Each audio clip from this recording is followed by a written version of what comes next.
Good morning. I'm Amy Burns. I'm the president of Junior Achievement of Kansas. Junior Achievement's mission is to inspire and prepare young people to succeed in a global economy. So our mission today is to make sure that you leave here inspired and more well-prepared for your futures. I'd like to let you know that our hashtag for the day is hashtag WUJA17. So please, as you're tweeting and taking photos today, please be sure to use that hashtag so that we can see all the great times that you're having. So the great thing about being in high school is that there are so many opportunities available to you. But the decisions you make now, both academically and personally, will impact all of those opportunities going forward. So you've probably heard that there are a lot of careers in the STEM field that are going to be available to you as you grow up. And STEM, as I'm sure you know, stands for Science, Technology, Engineering, and Math. And we anticipate that there will be many, many more healthcare jobs as you all grow up and we get old. So we know that we need many more of you to go into the healthcare fields. Representatives from two of our area's most cutting-edge healthcare-related employers will be here today to visit with you. Ceva Animal Health and Stormont Vail Healthcare are here today to share some information with you that you can use as you're making your important decisions going forward. They'll share with you some of the opportunities that they anticipate having and some of the most in-demand careers going forward. And who doesn't want to have one of those careers that everybody wants to hire you after you graduate? And Washburn's going to show you some of the ways that you can get on those career pathways here at Washburn. We're going to give you an opportunity to visit with some Washburn professors during lunch and some of our area's most successful business people. Be sure to ask them lots of questions and try to figure out the secret to their success. Maybe you can use it in your own lives too. In your packet that you received at the door, you'll find an agenda and biographies for each of today's presenters. And all of these busy executives have invested a lot of time and energy in putting this program together for you because they want you to succeed and they know that you can help their businesses succeed going forward. We have a very busy day planned and we have some expectations of you as well. Today you have the opportunity to build your personal brand. Maybe you'll be in front of your next employer. So you want to be sure that you represent yourself in the way that you want them to remember you. So you'll want to be a great listener and ask good questions. You'll want to move from presentation to presentation quickly and efficiently. And be sure to listen for those words of wisdom that will get you on the pathway to success. Now it is my pleasure to introduce Dr. Jerry Farley, the president of Washburn University.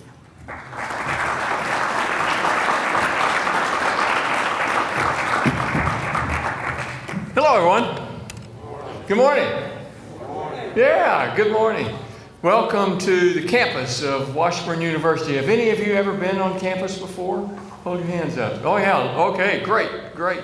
Good to have you back here with us today, and particularly to celebrate a day of learning like this will be for you through Junior Achievement. Great organization. You need to think about your future, and perhaps you have a role to play in that organization. And they are here today along with folks from Washburn University to help share some information with you that we hope you're going to find useful and that you will see how it could possibly help you direct your life or change the direction of your life. Now, all of you are here today because you have demonstrated, you have a penchant, that you have a skill in education, that you understand how important education is to you and everything that you will do. And you have committed yourself to do that. You have a few years left in secondary education before you have to move on then into higher education. And you need to help us prepare you for that transition, because it will come faster than you can really imagine. And the things that you can do today in your environment, today in high school, will pay off enormously when you take that next step. And we know that you will take that next step. Junior achievement, Washburn University, other universities, we're all here to help you succeed in whatever your education goals are. And you need to set some of those goals so that you can measure how you're progressing, and so that you know if you do this now, that it help you in the next step of your education process.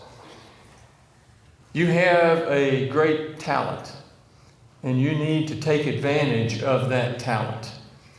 We talk about STEM, and it's just defined for you a moment ago. That has been one of the reasons that our country has succeeded and has become the leader of the world, is because of students like you who got involved in those STEM education processes. Not that we don't need a lot of other people educated in different ways, but a lot of the things that happen today are because students like you in the past have committed themselves to STEM education. Every one of you here in the room today has some kind of electronic device. I'm sure you have it with you today. And that didn't just happen. That didn't just fall out of the sky. It was there because students like you decided to get involved in technology, mathematics, science. Those things change the world, and you have the opportunity now to change it again. You'll look back at some point in the future and look at that device that you have today and wonder, what was that? Because it is so outmoded. Didn't you have this, this, and this? But think about your parents and what they had when they were your age, and it's a totally different world today. We hope you take the opportunity today to learn a little bit about Washburn. Washburn's a fine school. We can provide you with an excellent education. Now, when you decide to come to Washburn or to some other university, you've got to be prepared for the rigor of that change from high school to college. It moves very fast in college, and you have to commit yourself to move along with that tide so that you're prepared every day. I tell students all the time, you can come to university and succeed. Everyone could. Literally, everyone could come to university. You have to do a little prep before you come to university. You have to do a little work on your own. You have to do work in high school. But when you come to the university, there are 3 things that'll help make you a success. 3 things, simple things. The first one is go to class. Sometimes in university, students wake up in the morning and say, oh, it's too cold to walk across the campus this morning.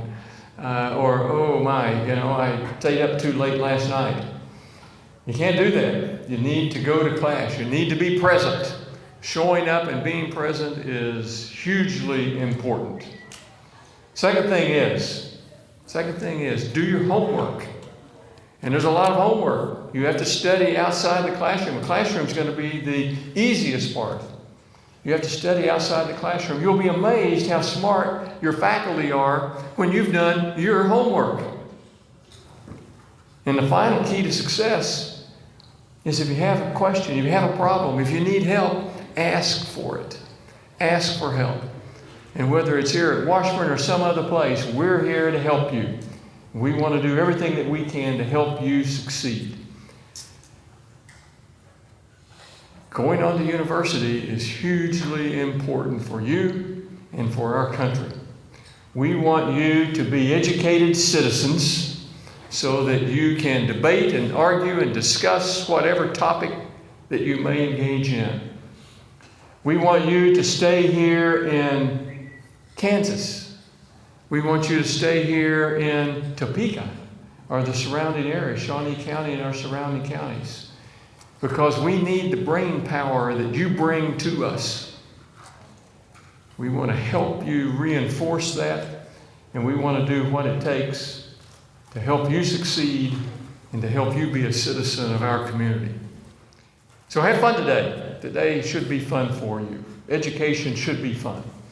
And it will be. Ask all the questions that you can think of. Make certain that you don't leave and have a question about what your next step is going to be. Because all of junior achievement, all of us here at Washburn are ready today to help you. Have a good time. We appreciate you being on campus. Good day. Have a good day. Thank you.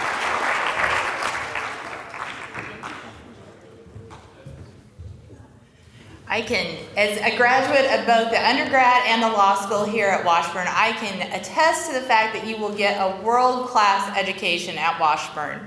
And yes.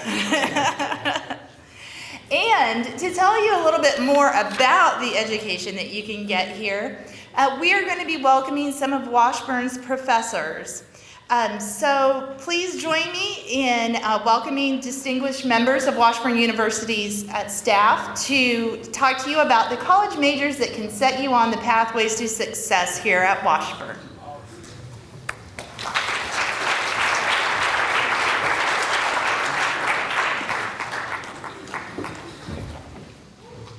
Hello, good morning. I'm Professor Snyder, and I teach in the biology department here at Washburn, and I was told to tell you about some careers that you could use science for specifically. Now, it turns out that there are a lot of careers you could use science for, and you have a limited time with me. You have a lot of stuff to do today, so I thought let's narrow in on just one spot, otherwise we could be here all day. It turns out that after I'm done teaching all day, I like to go home, kick back on the couch, and watch a little bit of TV. I'm sure you can empathize with that after school.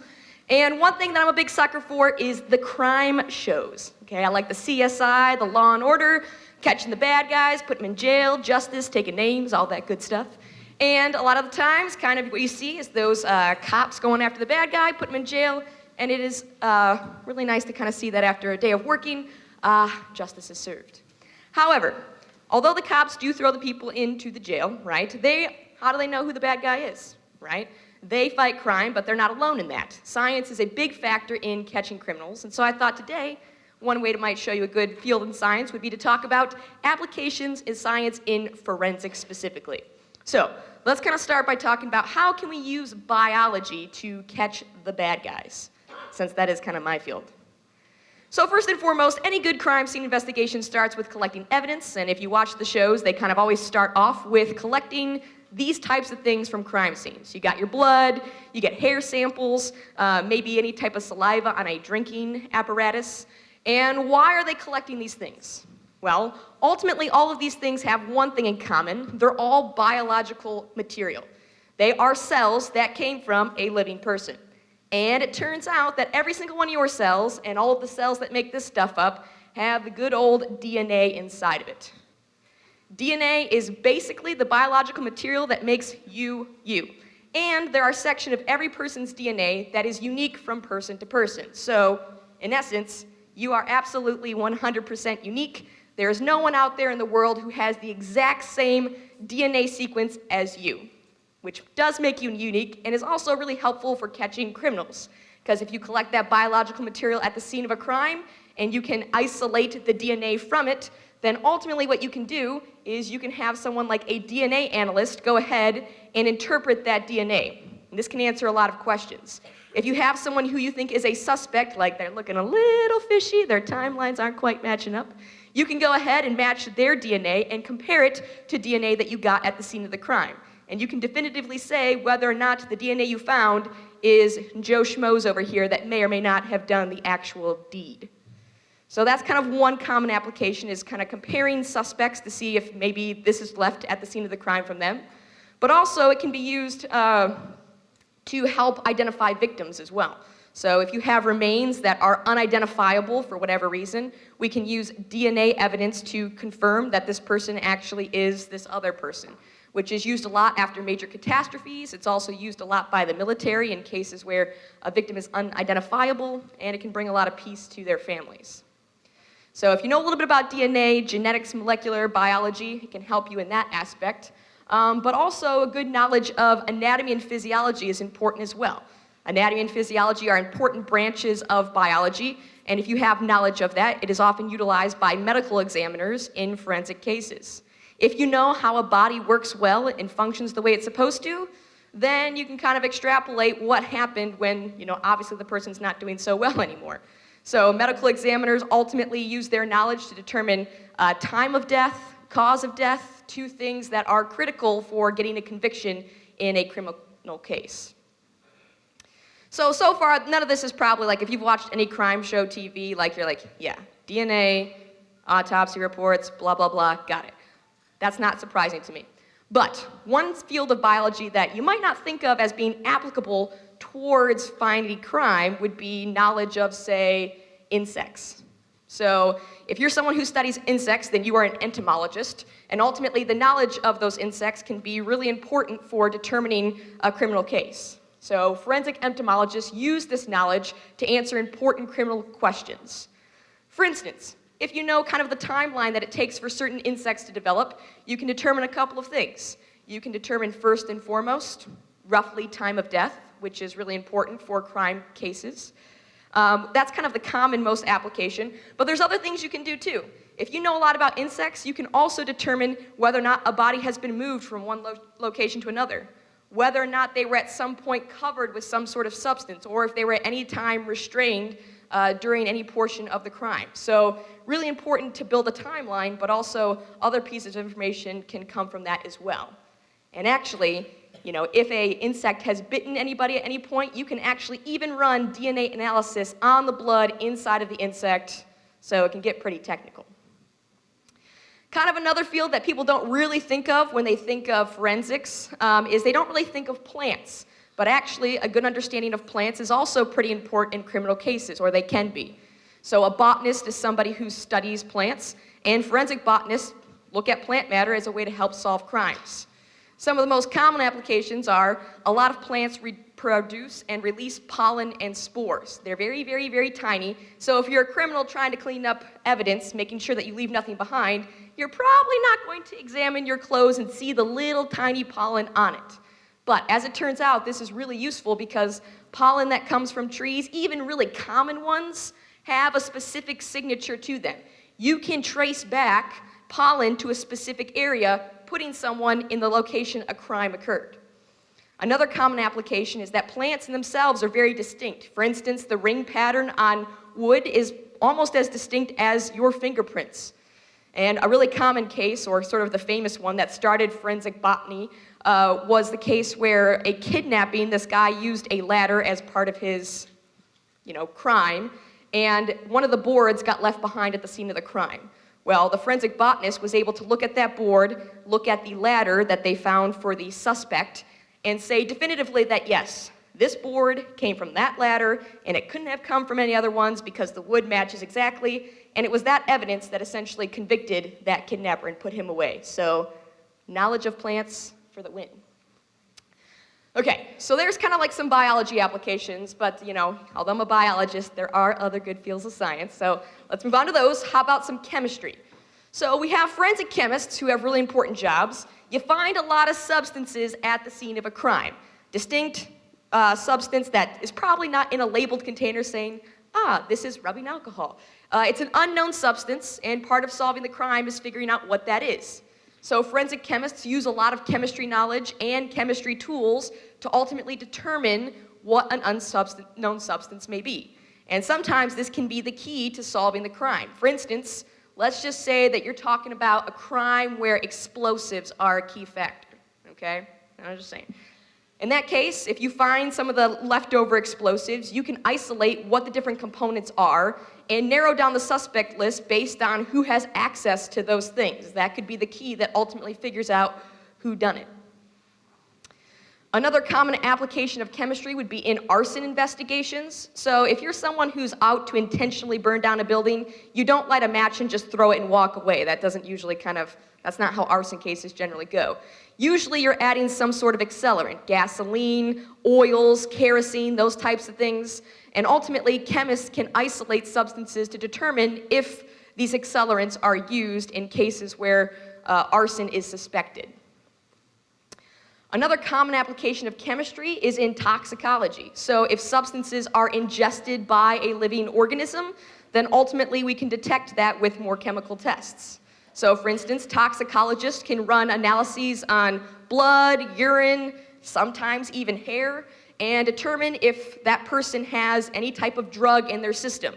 And if they do have a drug in their system, by looking at how long it took to break down, they can kind of figure out at what point that drug was given to them, or determine if maybe that was the reason that caused them to die. A less kind of severe application of that would be the ability to detect alcohol within the blood and how long it's taken that to break down, which can be really key for lesser crimes of, say, like a DUI. Okay, so biology, chemistry, clearly both important, but kind of the third pillar of the natural sciences would be physics. What about them? Do they have any kind of role in solving crime? And as you probably guessed, yeah, they do.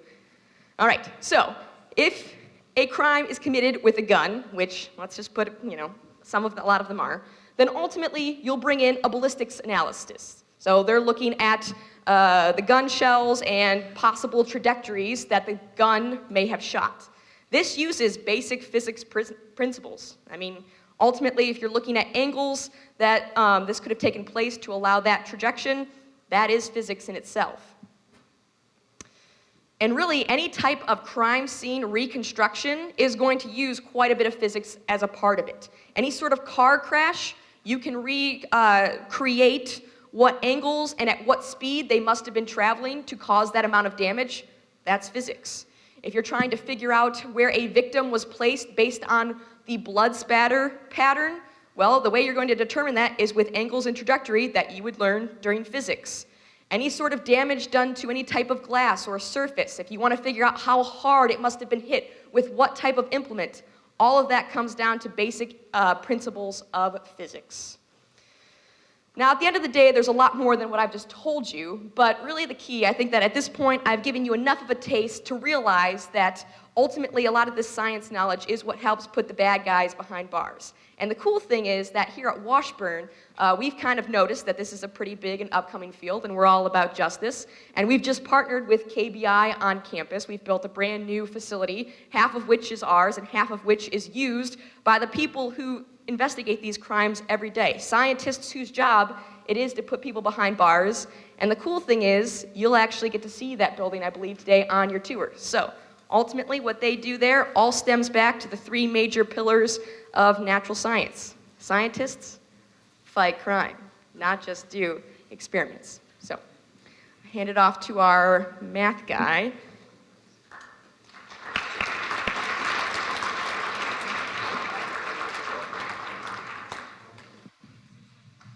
Hello, everyone. I'm Jason Shaw. I teach mathematics, statistics, actuarial science here. I put the in STEM. Now, how many of you out there? So we went through all these different sciences. How many of those do you think you can get by with without mathematics?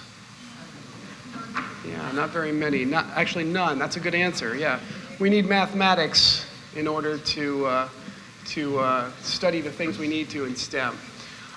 So I'm here to encourage you to stick with mathematics. You're going to need it. You're going to need it in everything you do.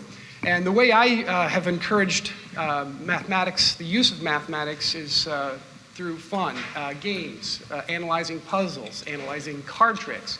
So all I'm going to do for you this morning is just do a quick demonstration. I'm going to try and find a table over there close to the camera, and we're going to do a simple card trick using mathematics.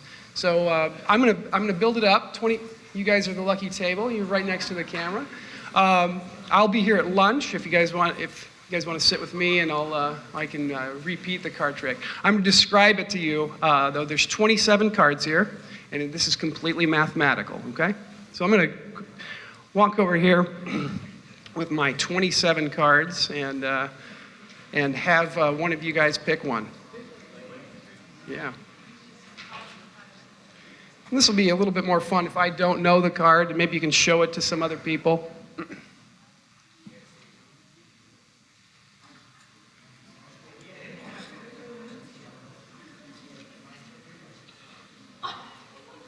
Are we done showing it to people? All right. How about this? We're gonna put this that card back in the jack, anywhere you want to actually, and shuffle it up. Shuffle it up. And now maybe somebody else at the table can pick a number between 1 and 27. 26. Okay. So 26. Now I'm going to use some mathematics here. 26 tells me that I'm going to have to use the pattern middle, bottom, bottom. Middle, bottom, bottom. Middle, bottom, bottom. So that's the idea here. I'm going to put the microphone down. We're going to do a sequence of 3 things here. The first is to lay out all the cards on the table, and you have to tell me which pile your card is in. Okay? Here we go.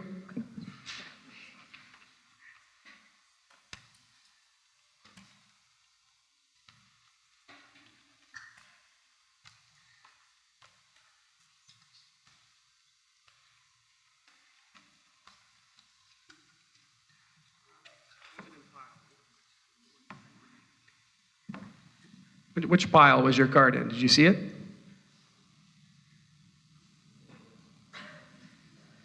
This pile here? So the card that she showed is in pile 1. And I remember I said middle, bottom, bottom, right? I have to put that stack in the middle.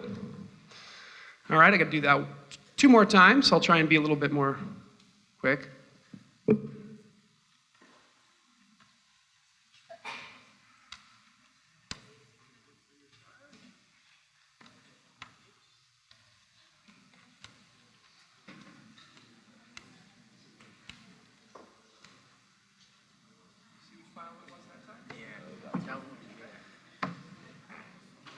It was in the 3rd pile that time. What was my second one? I have to put it on the bottom, right?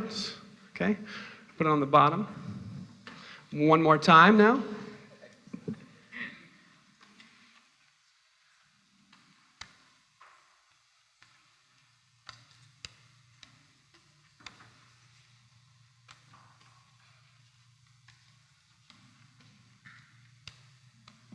Which pile was it that time? The last one. Okay. So now one more. This is it. We're gonna put that on the bottom, right? And now the final trick should be 26. Your card is in the 26th position. So let's count out 26 cards, shall we?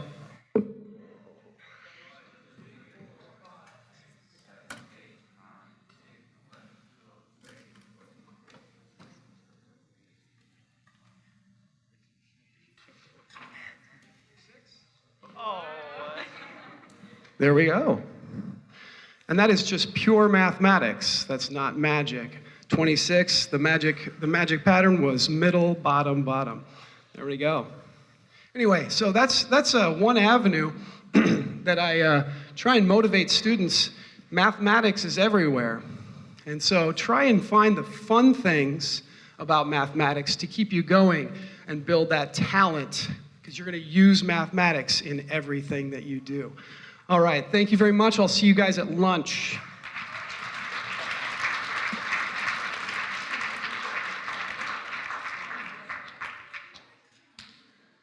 Grab some buttons. These are all yours.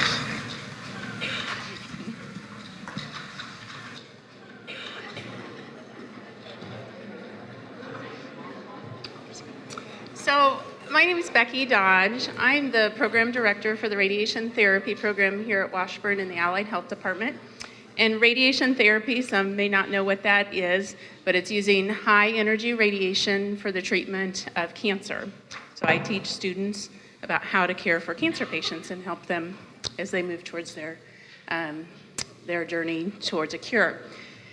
And I like to come talk to folks about allied health and other healthcare fields, because I think there's a lot of fields in healthcare that you all may not know about unless you know somebody who's in that profession, or unless you've been a patient and been cared by somebody who's in that profession. So nurses and doctors, we know well, about. But there's a lot of other fields, and there's actually a lot of fields in healthcare that don't require direct patient care. So if you're thinking, I don't want to work with the sick patients, I don't want to deal with some of those things, then there's lots of other fields in healthcare that are related to that. Big questions here today is what is STEM? So STEM is science, technology, engineering, and math.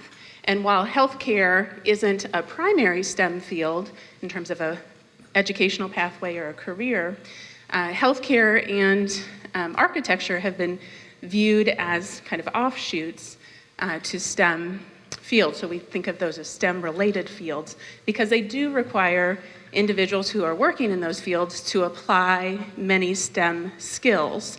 So to be in healthcare, serving patients and helping them towards health, we have to know the science pieces of biology, anatomy, physiology, microbiology. We need to know the technology.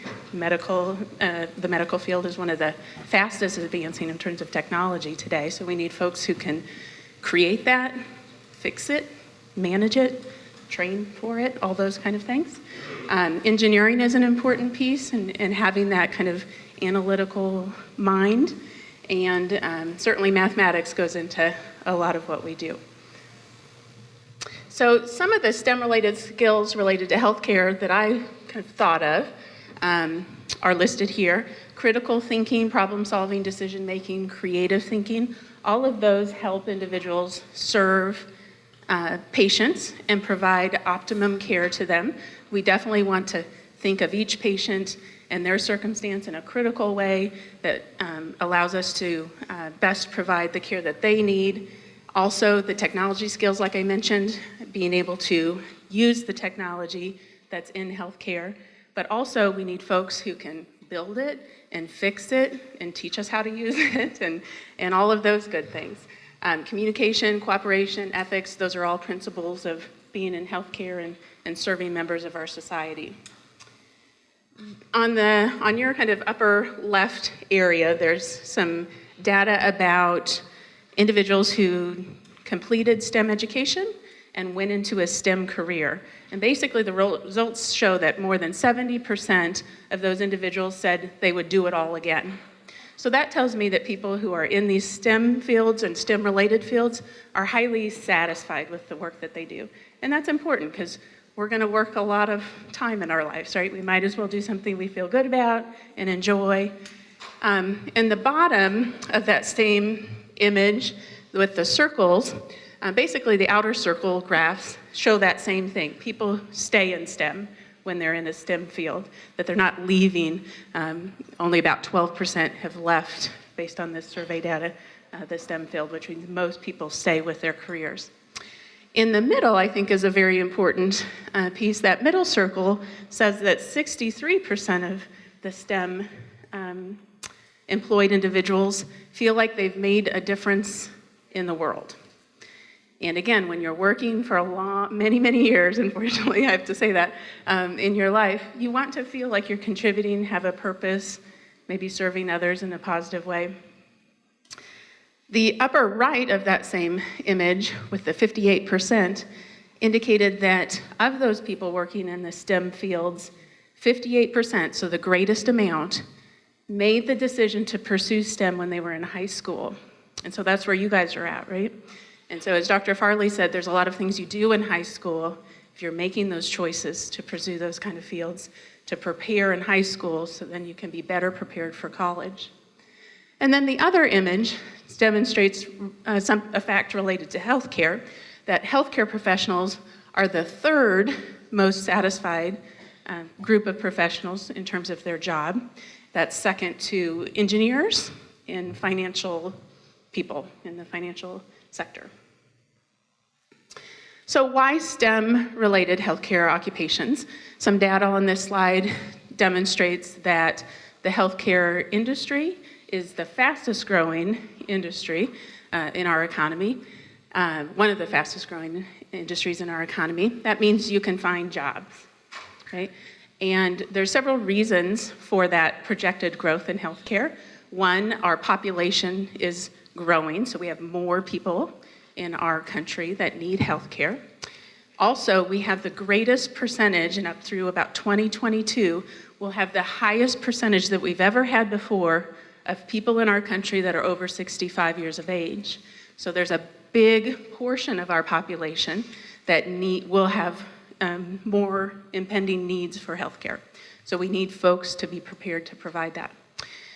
Another component is the technology piece. So we need people who have those technology skills in healthcare, because healthcare is technology-based today. And then the last piece is with healthcare reform, the Affordable Care Act. The intention of that legislation was to ensure more access to health insurance, to health coverage, so people can go to the doctor. So with that legislation, we expect that more people have health insurance and will be seeking routine medical care, and we need more people to provide that care. So those are several reasons why the field is growing and there's a good outlook for employment.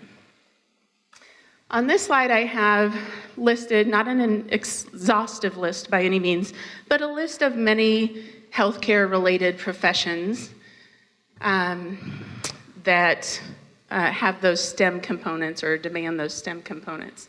And I mentioned earlier that not all healthcare fields require direct patient care. And so some examples on this list are a biomedical engineer. That's somebody who's implementing, fixing, managing, kind of doing the quality assurance of equipment that people use all the time in healthcare. So I work in radiation therapy. We use a very high-tech, $1 million piece of equipment called a linear accelerator. We have to have folks who know how to work on that, make sure it's doing the right thing, giving the right amount of radiation to the patient. All of those are important parts, and that person's in the background of healthcare. They're not seeing patients, but they're the reason we can treat patients for sure. Biomedical engineers, clinical engineers, kind of similar concept. Computer system and network administrators, software developers and application developers, all those folks are necessary within the healthcare system. My quality of healthcare depends on all my doctors having access to my health information, and it's those folks who know that technology that can make that happen so that I can get the best care possible. Informatics is listed there, so there's health information technology professionals. They're the folks dealing with that information. They're organizing it, they're coding it, they do all the billing kind of components, so doctors and nurses and hospitals get paid. So of course everybody thinks that's very important. And then there's some other fields here that are more direct patient contact. And those that have a little asterisk by them are programs that the Allied Health Department here at Washburn offers. So things like radiologic technology, magnetic resonance imaging, radiation therapy, physical therapy and occupational therapy assistant programs, respiratory therapy, ultrasound, lots of different allied health programs. Washburn, all over the campus, not just the Allied Health Department, can help anyone pursue and move towards these kind of careers, but specific to the Allied Health Department are the asterisk items. And so maybe my final point today is that STEM touches lives. So this is a cancer patient. This is my mom. She was diagnosed with breast cancer 6 years ago, had to have surgery, chemo, radiation. So I thought maybe just thinking about all the professions in healthcare that touched her life. So she went to her primary care provider, got an order for a standard mammogram, just routine, had the mammogram. It was a radiologic technologist that takes the mammogram. There was something suspicious on the mammogram, so they decided to do an ultrasound. So a sonographer did the ultrasound, and ultimately the radiologist was involved in the biopsy process, taking out a little piece of tissue from the area of concern. And then they look at that tissue under a microscope, and it's a pathologist that looks at those cells from the biopsy and had identified that there's malignant cells or cancerous cells present, and that gave the diagnosis of cancer. So then she had surgery. So surgeons and surgical technicians and nurses were all part of that surgical process, and that's the pathologist there. And then after surgery, respiratory therapy came in to make sure after her surgery. She had good lung volume, didn't put her at risk for pneumonia, those kind of things. Physical therapy also came in and gave her some education on some exercises to do after surgery so she didn't lose range of motion in the arm where she had her surgery. And then she had chemo. So the foundation of chemo is DNA. Chemo works by kind of messing with the DNA of cancer cells, trying to kind of ruin it so when it reproduces, it dies off. And so we need folks who know lots about DNA. Those are the folks who've created all the chemo agents that we use today. And she received chemo, and it took a specialized pharmacist and a nurse to provide her with that chemotherapy. It's a very delicate process. Chemotherapy is toxic to the cells. Literally, it's a cytotoxic drug. So we can't just handle it without care, and we have to be very careful when we're administering that. And while she was on chemo, she had all sorts of lab blood work, and so there's a phlebotomist and other laboratory specialists who were evaluating all those details. She then had radiation therapy, and so an oncologist, a radiation oncologist is a physician, a medical physicist, a dosimetrist, all created that treatment plan to decide how they were going to deliver the radiation. And that's the linear accelerator that delivers the radiation. And the next image should be the physicist doing all the tests on that little linear accelerator to make sure it's doing the right thing. And in the end, we have all of her care needing to be organized in some sort of information system that's accessible to everybody. So it's all those technology folks, information technology, network technology, systems technology, servers, all of those details that allowed all those people involved in her care to know what they were supposed to do and to communicate what they've done. So hopefully that gives you a little idea about how healthcare is related to STEM, and that you can walk away knowing that you don't have to be involved in direct patient care to be in that healthcare field. Okay, thank you.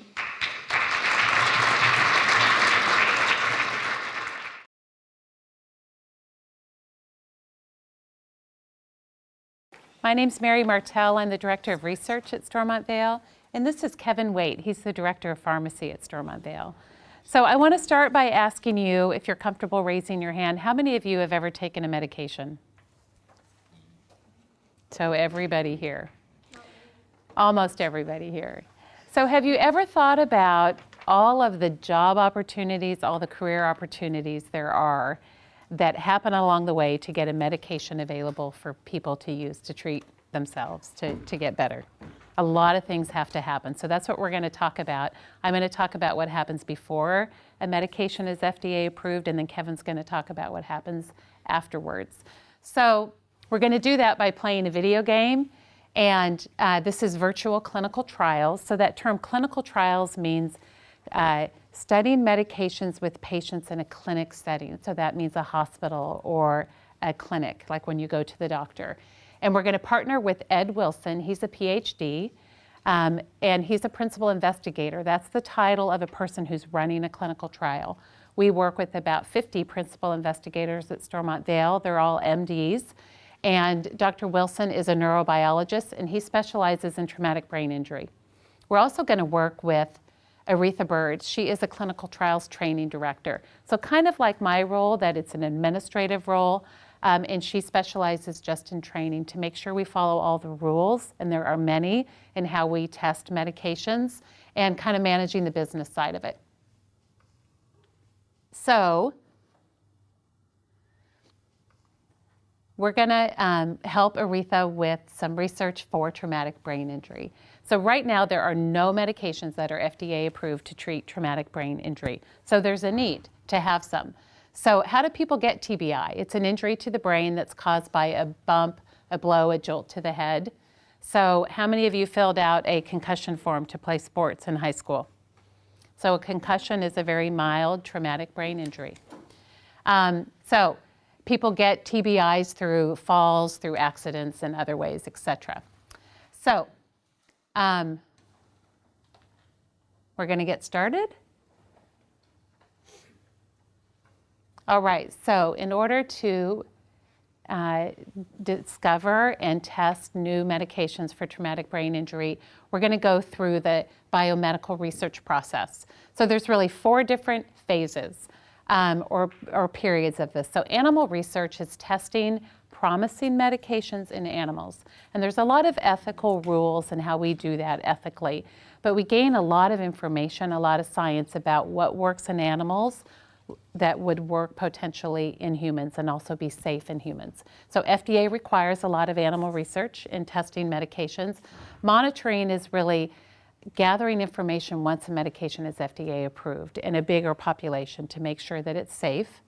Basic research, sometimes you will hear this be called bench research. It's literally scientists working at a bench with tissues, with cells, discovering new potential medications, and then human research clinical trials, which I've talked about. So what do you think the first step is? Animal research. You think that comes before or after basic research? Yeah, I'd flip, yeah, just for the sake of time. Oh, do you have to reset it? Yep, we're good. Okay. So basic research, you said, huh? Yeah, basic. And some of this happens simultaneously. Animal research and then human research and then monitoring. Great.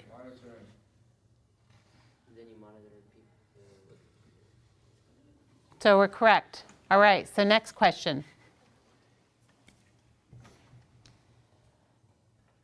Okay, in basic science at the bench, out of every 10,000 promising new drugs that are discovered, how many of them do you think get to FDA approval, get to that monitoring process? Only one. All right, how long do you think that takes from drug discovery to FDA approval? Up to 15 years. It also costs on average $1 billion. So if you think about 15 years and all of the science that has to happen to get one drug to market and how much money it costs, think about how many humans are making that happen along the way. So if you're interested in biology, if you're interested in chemistry, there's a lot of opportunity for basic research with a bachelor's degree. If you're interested in nursing, if you're interested in medicine, there's a lot of opportunity to work in clinical trials in a hospital setting. Somebody up here is interested in computer science. There's so much that has to happen to support drug discovery in management of data in computer science. So there really is an endless opportunity for different careers along the way. So once a drug is approved, then pharmacists get involved. So Kevin? So let me help you do some math there to think about the scope of clinical research. At the hospital at Stormont, Vail, we have about 3,200 drugs on our formulary. Okay, so for each one of those, they started with 10,000. So 10,000 times 3,200. Our drug database in our electronic health record has 28,000 drugs in it.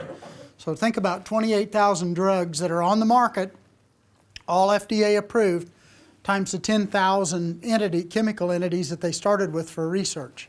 That's a lot of work and a lot of people involved in that. So a lot of opportunities to be involved in that. So what do pharmacists do? Pharmacists work with, not only do we dispense drugs to people, to patients, and to families so that they can take them, but we also work with all of the other aspects of it in terms of the monitoring that they talked about. We talk to people about drugs. We talk to physicians about drugs. We work with other groups to try to make sure that the medications are used correctly. So that's kind of the basic pharmacist role in a variety of settings. So you could be working in a retail store like CVS, Walmart, Walgreens, the places that you're familiar with where you pick up prescriptions.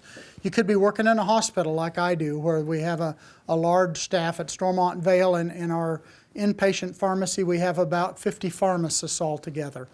You could be working in a setting like that. You could be working in industry with the pharmaceutical manufacturers to help market, monitor, and provide information about the drugs that they manufacture.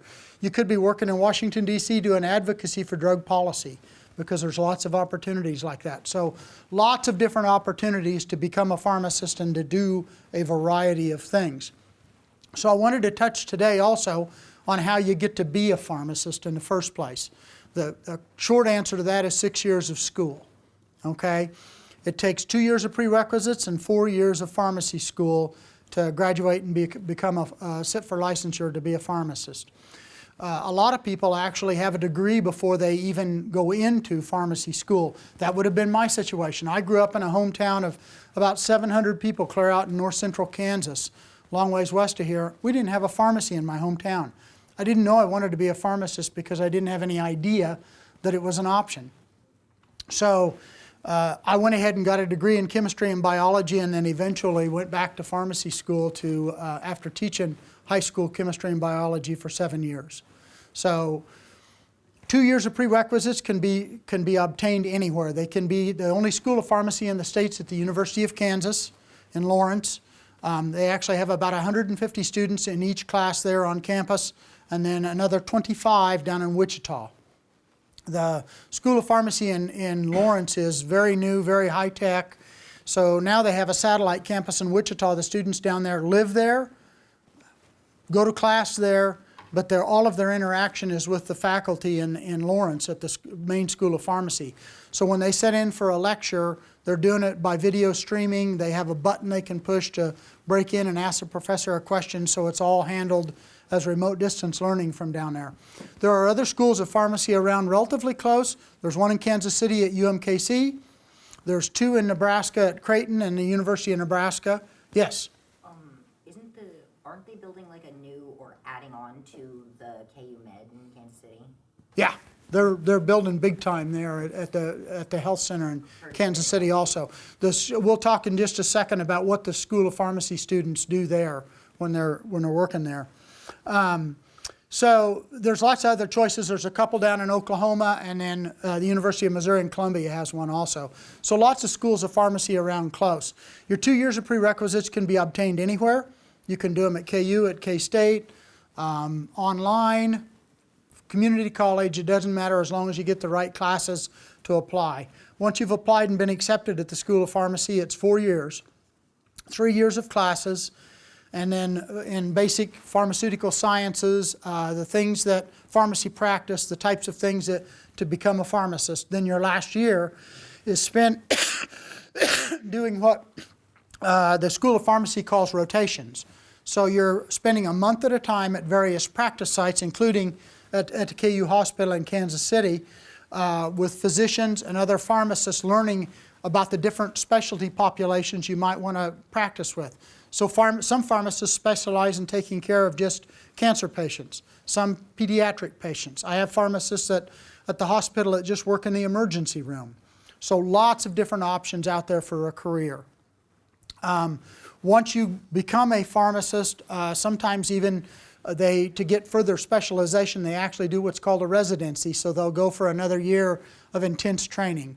If you are interested in the practice of pharmacy, I do have some handouts left. Please see me when we're done here. And she says we're done. Thank you so much.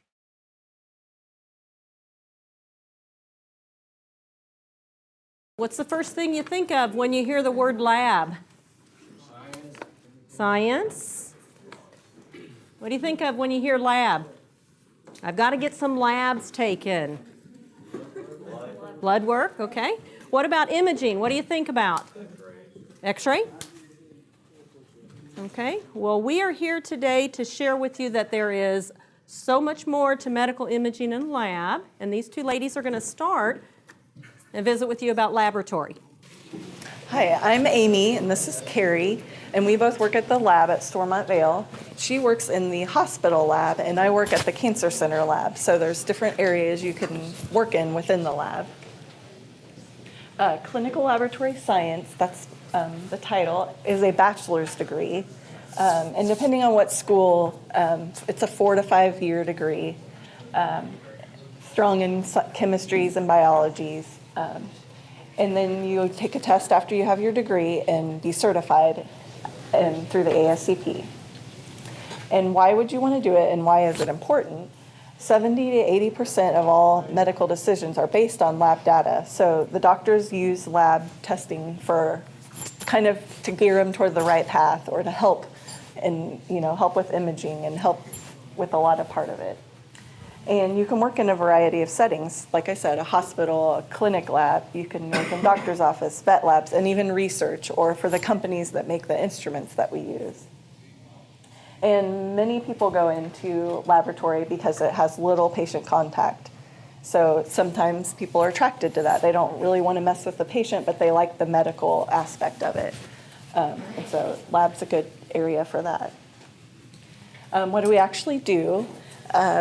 If you've had your blood drawn, they will draw your blood into different tubes, and then those tubes go to different areas within the lab, and we actually test it. We might spin it down and test the proteins or the serum of it, or we might test the whole blood. We can also check urine, sputum, different body fluids, different tissues. And these are just a list of some of the other areas that we work. Like I said, state lab, different research labs. Within the lab, there's different areas. So some people are attracted to chemistry, and they like the chemistry, the more analytical part of it. Some people are attracted to hematology, which is more cellular components. Chemistry lab, this is an example of the instrument we use. So technology has gotten tremendous, very important. This track down in the middle, there's a track in there, and we can put a tube on with a barcode, and it knows exactly where to send it to which instrument. It will do the testing within the instrument, and then give a result, and the lab scientist is the one that's looking at that data and making sure it's okay to report. These are just some of the things within chemistry. You're checking their lights, their kidney function, liver function. There's hormone testing. We can do infectious diseases, toxicologies. Also, then hematology is more the cellular, like I said earlier. So your red cells, your white blood cells, your platelet count. This is where we would detect some anemias if you're real low in the hemoglobin. Some of the leukemias or the blood cancers. We can see those on slides. You'll look at slides with a microscope a lot of the time.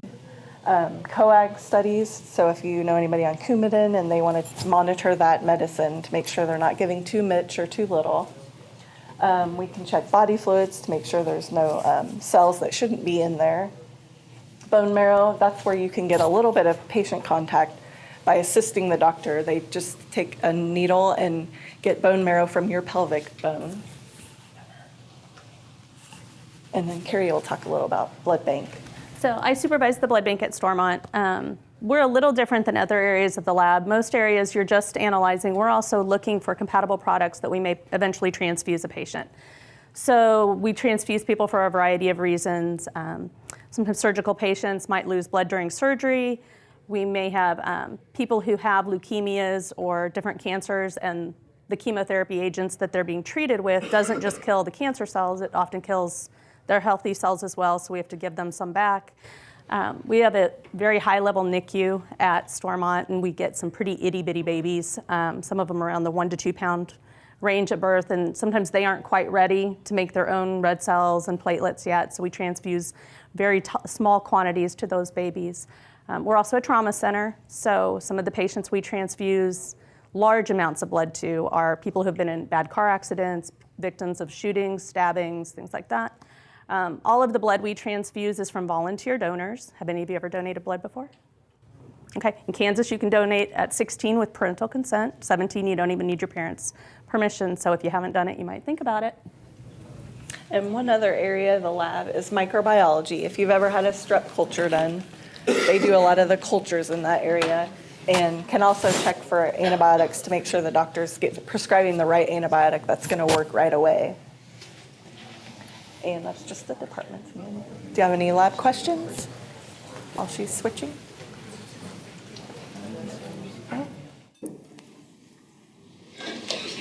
So is there a certain type of blood for each patient?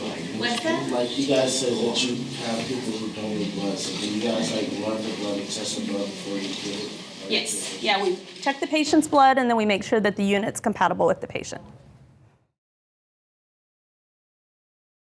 Okay, so I'm Connie Wagers. I'm Administrative Director of Medical Imaging and Laboratory Services. And these ladies talk to you about careers in lab, but I'm going to visit with you about careers in medical imaging. So when I began in this area, I started right here at Washburn University in their radiology technology program. It's a 2-year degree that has the ability to expand to a 4-year degree if you want to advance on to CT or ultrasound or any of the other different modalities in imaging. So as a high school student, what you need to focus on to prepare yourself for a healthcare career is take your science classes. Take biology, chemistry, anatomy, and physiology so you know the different body parts and how they work together. For imaging, you'll want to take physics because you're going to need to know how that equipment works. You're also going to need to know how to do math so you can work with like inverse square law to make sure that you're giving the right amount of radiation to the patient. You're not overexposing them. In any career, we always encourage English and business. Business so you can understand the organization that you're working at and how you impact the business side of it. So 30 years ago, which is when I started, to today, the biggest change that I've seen is how we process films. So back then, we had a piece of film that was in a cassette that we took to a dark room, pulled that film out, put it into a processor with chemicals, and that gave us the image on the film. We then took that film to a radiologist to read, give the dictation from that exam. So equipment and technology has changed tremendously over the last 30 years. And at this point, information technology has become a big part. Our area has 4 people that just focuses on, is everything running smoothly to transmit these images to the doctor so that they can see these studies. We also have a tremendous amount of data that we're analyzing to make sure that we are caring for the patients in the best way possible. So X-ray, it's not just about taking pictures anymore. Here's an example of an old-time film processor. These containers down below actually have those chemistry components that feed up into that so we can produce that X-ray that physician is holding to give a dictation. But today, this is how they see it.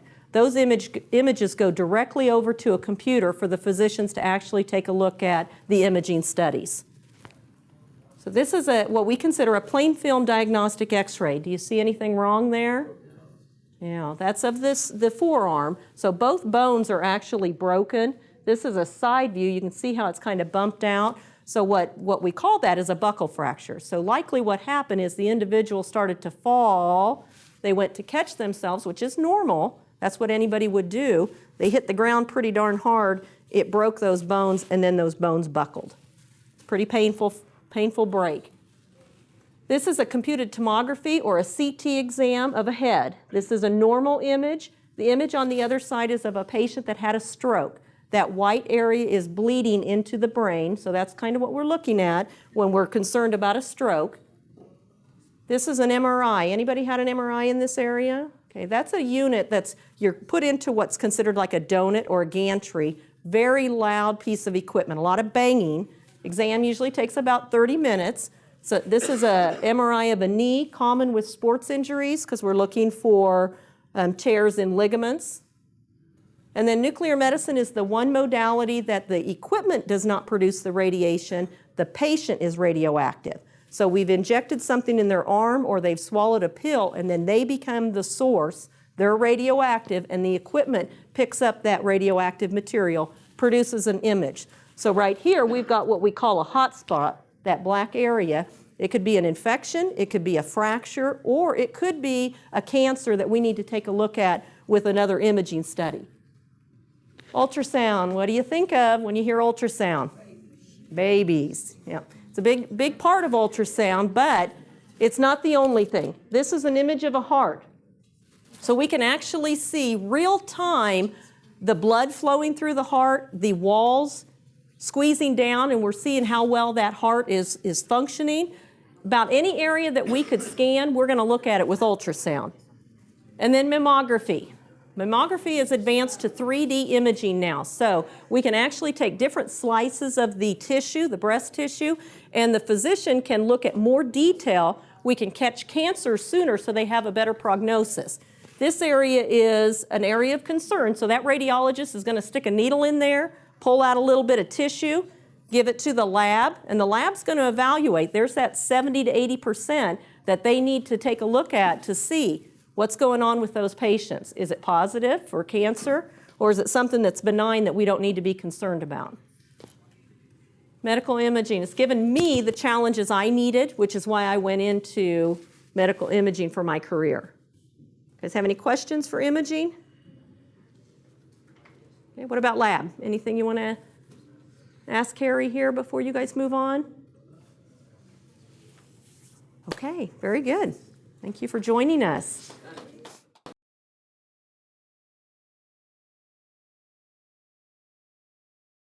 Let me introduce myself and my partner here. I'm Amy Hilliard. I am a registered nurse at Stormont Vail, and Julie Spring is an LPN at Stormont Vail.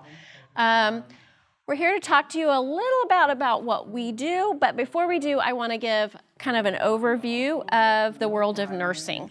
How many of you think that nursing is nothing but taking blood pressures and temperatures? Good. How many of you think only girls can be nurses? All right, that's good. We're doing well here. Okay. My background is in the emergency department. So for the past 10 years, that's kind of where I've lived. So the crazy stuff you might see on TV, and the sad and the happy and the funny, all of those things, and the bloody and the weird, I've got to live those for 10 years, and I absolutely love it. Every day I learn something, and that's the cool thing about nursing is you can. Now, when I talk about guys in nursing, my oldest son is a trauma nurse at KU in Kansas City, but he also is on the nursing team for the Kansas City Royals and the Kansas City Chiefs. So he gets to do some traveling and do some really cool stuff and interact with the different players, and he absolutely loves it. So again, guys, don't blow it off. It's a cool field. As far as what Julie and I do, in the ER, back in the day, when we did charting, we did it on pieces of paper. Everything was on a piece of paper. I would have my piece of paper and I'd be writing my notes on my patient, and then I'd give it to the doctor and he'd steal the note, and then I needed it back. And it was always running around trying to find that paper chart. Well, eventually, Stormont went with electronic medical records. And so we got to work it on the computer. And we've evolved, and the technology's gotten better. And as we did this, my interest, which my original background was in computer science, I was really piqued. Like, I really love bedside nursing, but I really love technology too. So now my title actually is a physician liaison, but it's in informatics, and Julie is as well. What we do is it's our job, every doctor that comes within our organization, we have to train, or we have to give what we call at the elbow service for, I have, because I'm in the hospital, 350 providers, which is doctors, nurse practitioners, and physician assistants. So anybody who's coming to our hospital, we have to teach them our computer system. And then also, if they're having problems, they just pick up the phone and they call to help, and it rings our phones, and we're able to go right to the elbow. When I say elbow, I mean elbow. I have put bunny suits, and I've been in the OR with surgeons when they're having problems. I've been in the ER. I've been in the trauma room. I've been in the birthplace. I have been all over the hospital. And that's what I do all day long. And we're always with technology. It changes constantly. So every day, every single day, we're making changes to our medical records system that we have to build and keep it working smoothly. And I'm going to let Julie explain a little bit more in detail what we do. My name is Julie Spring. I'm an LPN. I've been an LPN for 17 years. Last 7 years I've been at Stormont. Predominantly, I have been a family practice nurse, kind of clinic. When you go to the doctor, that kind of nurse, talk to you on the phone, put you in the room. The doctor that I used to work for at Stormont for 6 years, she was also a very big part of our computer program software that we have. And so she was gone 3 days a week from the clinic, and I would take phone calls. A lot of those phone calls were help with our computer software. So I became pretty good at answering those questions. And a position came up in informatics to be the liaison, and I applied for it and got the job. The good thing about informatics is it pays a little bit more. A lot more than the regular LPN salary. So that was kind of a nice boost to go in that direction too. But it's a lot of fun. It's very interesting. What we do is, we have new providers, like she said, new providers that come in, the doctors, nurse practitioners, PAs. What we do is we train them on the computer system.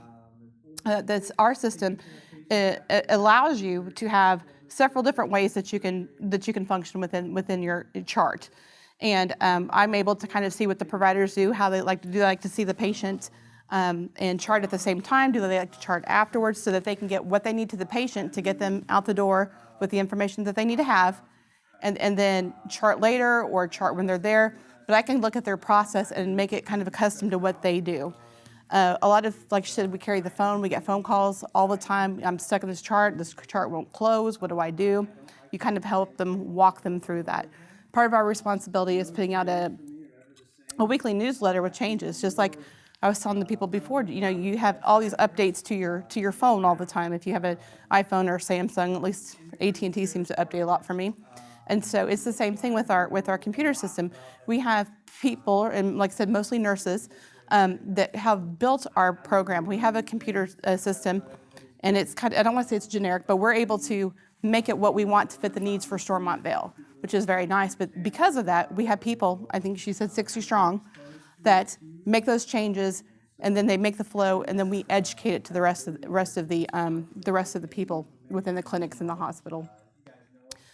Sometimes, I help with providers. Let's say a provider was started 3 years ago, and when I talk to them or just kind of come around to see how they're doing, they're telling me they're working weekends to get their charts done, or that they hate Epic, or that, which is our computer software. Then I know that's somebody I have to work with, and so I'll go into the clinic and kind of watch what they do, what they do and how they function, so that I can make it a little bit more easy for them to maneuver, and so that they're a little bit happier and going home earlier. So, does anybody have any questions? One of the things with informatics and our electronic medical records, when, like she said, our builders, the people that work and build our computer system, almost all of them are, like all 60, are nurses. And the reason that is so important is because nursing, we know the flow. We know what it's like for our patients. We know what works. We know what works in the hospital setting or what works in the clinic, because we spend the most time with the patients. And so it just makes sense that when we started building, Stormont looked to the nurses and said, let's do this. Let's build this electronic medical records that's going to make it work. And so it's just another reason that just tells me that nursing is just such a huge field, and it's an important field. I mean, we save lives, and we sit at bedsides, and we hold hands, and we comfort people, and we work on computer systems. So it is a super cool field to be in. So I hope you would be someday be interested. Yeah. Have you ever had to work really late? Yeah. I have. As far as a staff nurse, when I worked in the ER, my hours were like 7 to 7, but I was also a trauma nurse, so sometimes that would make it like 8 or 9 o'clock. As far as for informatics, anytime we implement a new system, like we just did recently with an EKG system in the ER, or at the whole hospital, but in the ER, my partner and I that I work with in the hospital, we were there all night long. We went in at like midnight and worked all night. So, yeah, it is. And for the most part, we have the luxury of being kind of the 8 to 5 gals, but we do have to, we have to make adjustments for what our needs are for our providers. So sometimes if I can't with a provider that needs help and I don't have time during the week and they don't have time because of their schedule, we may set up a time at a coffee shop, on a Saturday, or we may have to stay a little bit late after their clinic. But that, as a general rule, doesn't happen all that often. We want to be available to them because that's our job. But we also stay, normally between the 8 and 5, which is also nice if, anybody knows anything about nursing or have moms or dads that are nurses that sometimes work all night or work 12-hour shifts. For the most part, we're not doing a lot of that.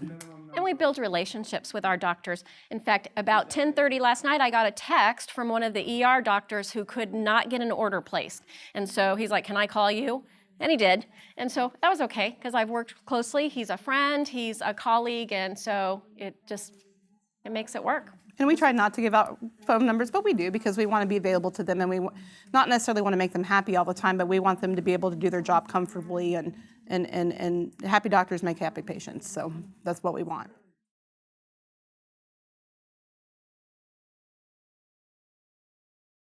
Good morning. How's everybody doing this morning? Fantastic. Thank you for being here. Thank you for having me come and talk. My name is Kyle Nixon. I am a nurse manager of a surgical critical care department at Stormont Vail Hospital. I know that's a lot of words to kind of say that I'm a nurse. And I've been a nurse for about 6 years now. All of that has been specialized in critical care. Kind of took a interesting path to get to nursing. That was not ever my intention. I was a medic in the military for 4 years and got out of the Army and was not exactly sure what I was supposed to do with all these medical skills that I had, and decided that I was going to be a physician assistant. Realized that that was going to take a lot longer than I planned, and so just through random happenstance, fell into nursing school and found out that I absolutely loved it. The reasons that I love nursing is that it's so diverse. There are so many different things that you can do. I do a very small percentage of the things that are available in nursing. It is a very challenging career. It is a career that allows me to use a lot of different areas of knowledge. You have to be very good at science, which I enjoy. You have to be a very good communicator. You have to be able to adapt almost to any situation because things are always changing in nursing. And that's something that gives me something to do that's new every single day. No 2 days at my job are ever the same. I have a constantly changing environment that I work in, which is very rewarding. And I'll let Jerry introduce herself. I'm Jerry Harvey. I also am a nurse at Stormont Vail. I started there in labor and delivery. So I was in rooms with babies being born, taking care of moms. May have been your mother's a nurse if you were born at Stormont. 20, you guys are 17 now, right? Everybody's 17, 18. I was there. Oh, you guys are all young. I was definitely there for that. So, nursing is, like he said, very versatile. There are so many different things that you can do with it. It worked really well for me. The first 17 years, I worked part-time so I could stay home and raise my kids. So I worked 2 nights a week, which was fantastic. After that, I decided I wanted to do more. I went into education at Stormont, and I still teach classes to labor and delivery. That's my primary focus. Mother-baby nursing is my thing. I love learning about it, love teaching about it. Also, in this time that I've been in this job, I've decided to go back to school. So, nursing school, we want you to go to the 4-year institutions if possible, Washburn, Baker, whichever. Any 4-year BSN program is preferable. And then after that, you can continue on, get your master's, become a nurse practitioner, become an educator. There's many things that you can do with it. In my particular field, critical care is a stepping stone for nurses. What I mean by that is most people join a critical care nursing department because they're looking to move on. It is a very good way to get in a very large amount of knowledge in a very short period of time. We see everything that you could imagine somebody coming to the hospital for at their absolute sickest.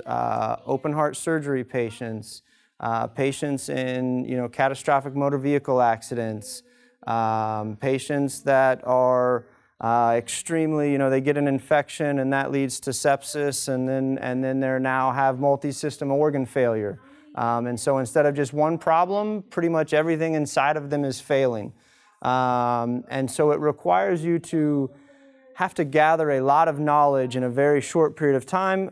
Most of my nursing staff come to the critical care department because they want to move on and be a nurse practitioner.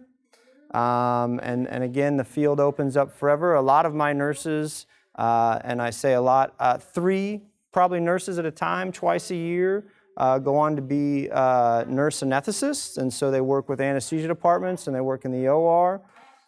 So in my field especially, we are constantly adapting to a changing environment. Medicine never stops. It is always being pushed forward. We're always learning new techniques, learning about new drugs that we can use to help treat illnesses.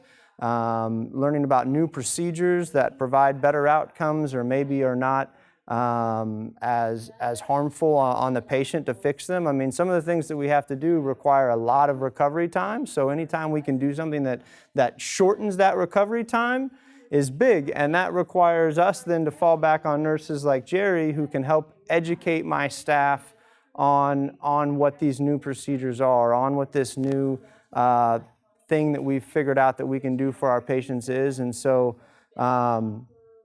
I joined as a staff nurse in the critical care department and had no idea that one day that was going to turn into now. I'm going to be honest with you, I don't take care of patients anymore. I just don't. I manage nurses, so most of my job is paying attention to the certification requirements that come down, quality measures that we receive from different groups to ensure that we're providing the best possible care in the safest environment possible for our patients. I also have about 75 nurses on my team that I manage and about 15 patient care technicians or certified nurses assistants, if you've kind of heard that phrase before, to help run our department. Most of my day is involved in going to meetings and sending emails and writing new policies, which most people do not consider nursing. If I said nursing to you guys, no one would assume that I sat in an office or at a table in a meeting room 7 hours out of the day. So the field is very broad. It is very open to everybody's different likes and dislikes, and you can really find that niche that fits you perfectly in nursing, which I find very rewarding. Does anybody have any questions? No? Too early? Too early for questions? Anybody thinking about going into nursing or anywhere in the medical field? Healthcare. Healthcare anywhere? Good. Absolutely. Good. Absolutely. One of the benefits to being a nurse is, and I like to joke about this, is I can get a job anywhere. It doesn't matter where it's at. It doesn't matter how small the town is.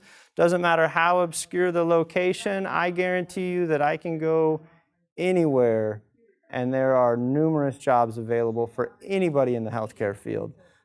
People are obviously constantly getting sick. That's not anything new. It's not going to go away. As there are more people in the United States, that just means more people are going to get sick. Not that that's something that we enjoy, but that is something that requires us to have these jobs. And so that is a huge benefit of nursing. Jerry spoke to the ability to, you can constantly improve in the nursing field. There's no stopping point. You can go back for further education. I've got nurses that I work with that have doctorate degrees in nursing. I mean, not only did they go and get a master's degree, but now they're doctorate level nurses. And so it truly is a lifelong career path that does not stop. It has the ability to constantly be moving forward and looking at whatever that next thing is that drives you and excites you.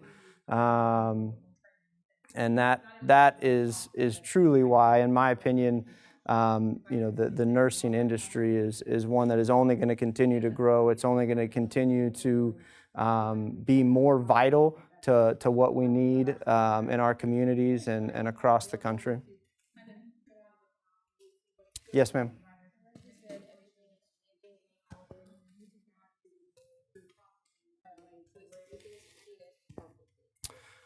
So if you guys didn't hear, she said with everything changing and the new technologies that are constantly coming and the new procedures, how do we keep up with it? Sometimes not real easily. I'll just be honest. I travel sometimes quite a bit to go to these areas that have developed these new procedures or who have come up with a new surgical technique to learn from those people who created it, so then I can bring it back to my staff or to my hospital and say, hey, this is something we need to really look in at doing here. Not to get real specific, I get about 6 different nursing magazines a month, all ranging from nursing management all the way down to nursing science that talk about all of these new things that are going on in the medical field. So it's kind of my job to to do as much research as I can to stay abreast of all that kind of new knowledge that's out there. So it's very personally motivated and driven as well, and it depends on the facility that you work at or the department that you're in, how much that is required. Another big thing is when we find something that we know that this is better, we know that this is better for our patients, they're safer, they have shorter recovery times, it becomes the new standard. And that gets spread across the entire country, so then you have no choice but to step up and reach what that new standard is. And we get things a lot of times that way as well. Any other questions? Part of my job with that, they actually send me to conferences. My employer does, Stormont. They will send me out to conferences to learn about new processes, new procedures, so that we can see what the best evidence is, what can be applied to our patients, and then I bring it back. We have meetings, lots of meetings, and there's a lot of work that goes into it. And honestly, for a change to occur from the time I go and learn about it until it's implemented at the hospital, probably a year. Yeah, that's a year. It's a process, but that's how we do it. We go out, go to conferences. The last one I went to was at Disney World. That was pretty awesome. Yep. So that's what we do I to just sent stay some on of my top of nurses to things. Hawaii in a conference. Yeah. To learn about some new things, and then and just to kind of to further that, she said evidence-based research. Everything that we do in the nursing field is a science, and so we require research studies and then multiple research studies to ensure that wasn't just a one-time, it looked better in this study, and really kind of ensure that we are doing the best possible things for our patients.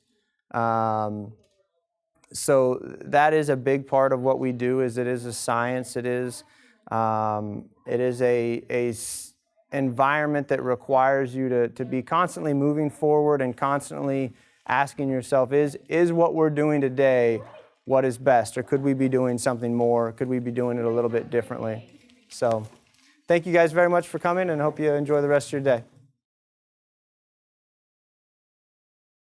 Hello. Good morning. How are y'all doing?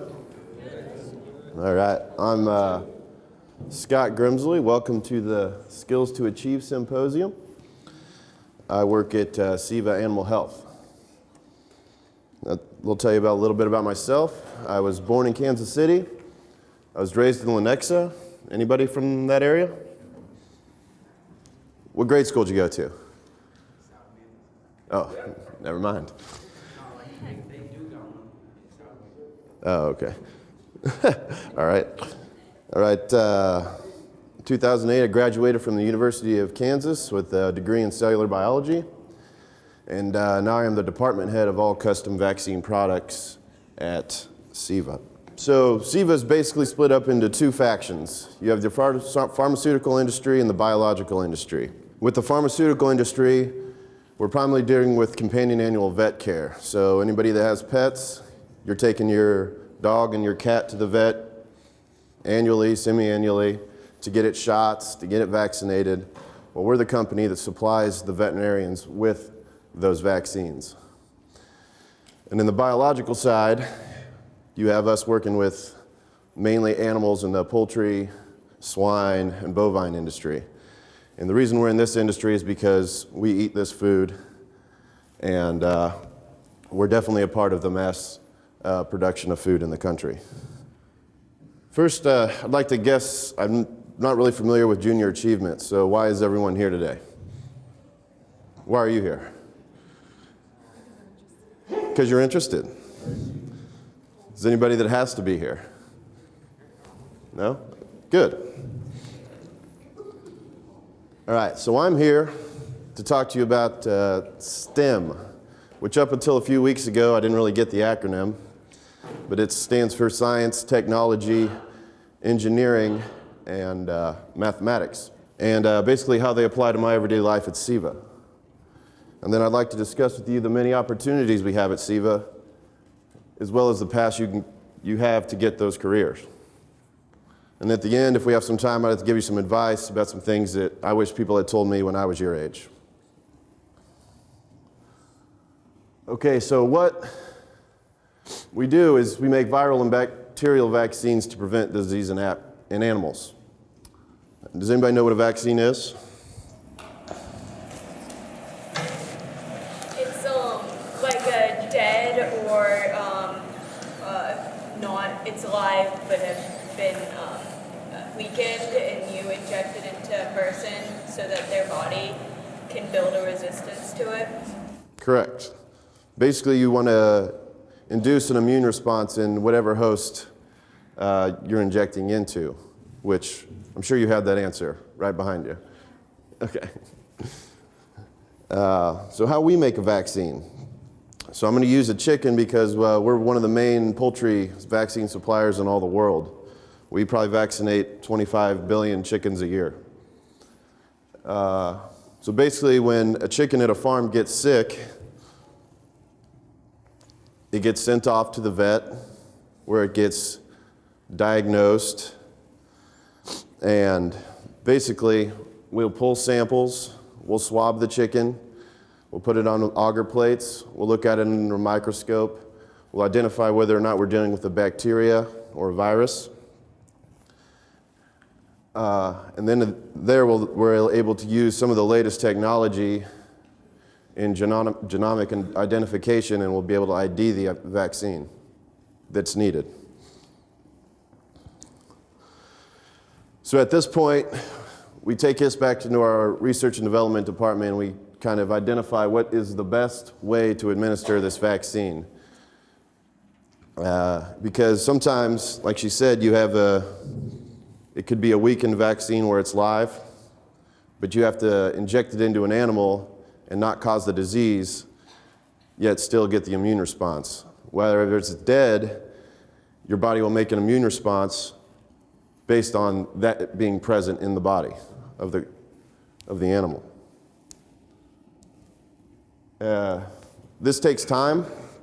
I'd be in trouble with a lot of R&D people because this is how I explain their job, is they take their sweet time and they usually get to the end of an answer and find out it's wrong.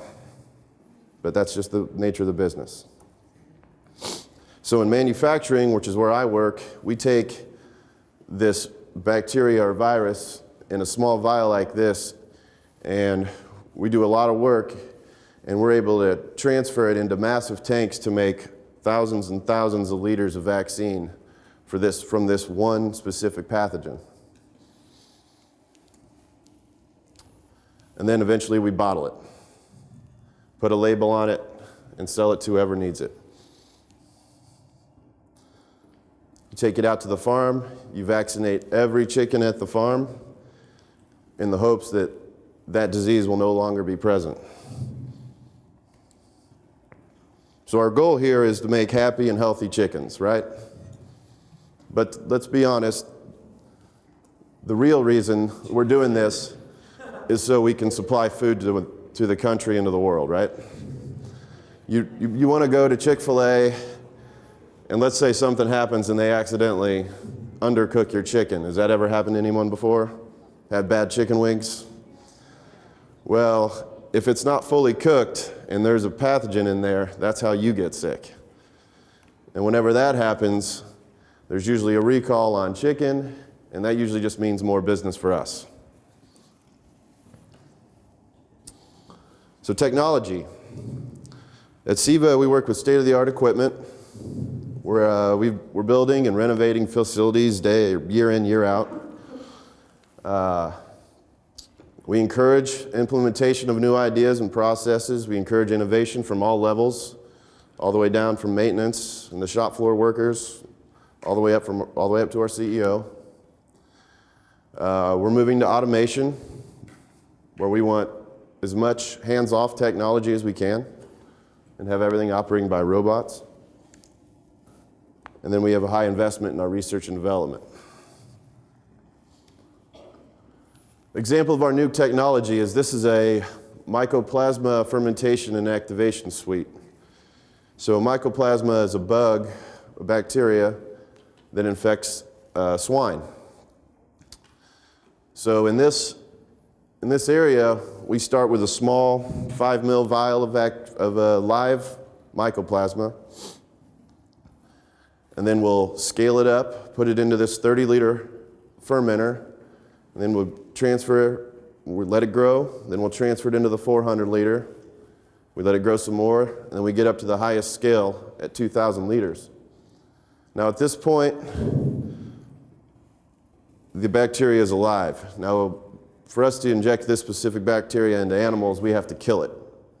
So what we do to kill it is we prepare a chemical called BEI, which stands for binary ethylenamine, and this is a carcinogen. So it's very dangerous. If you were to inhale it, I'd go straight to the doctor because you've just increased your chances of getting cancer. So what we do here is we mix chemicals to prepare it, and then we transfer it into this 2,000-liter tank, and over about 24 hours, it will kill every mycoplasma in there, still preserving all of the antigen needed to induce an immune response. And then after that, we transfer it into this 2,500-liter tank for temporary storage. So all with this technology is controlled by touch screens at each vessel. So all of this is hands-off. For us to get in here and operate this, there are some manipulations and cleaning, but everything is operated just by touching the screen. And this is done by automation. On the left here, we have valves, and these are all manually operated. You got to go up with your hand, and you have to operate them and turn them to open and close. With automation, we can turn them into air-controlled valves, where all we have to do is open them, close them by touching the screen. And the next step after that is actually programming a sequence so they all open at a certain time and close at a certain time to operate as many processes as we need.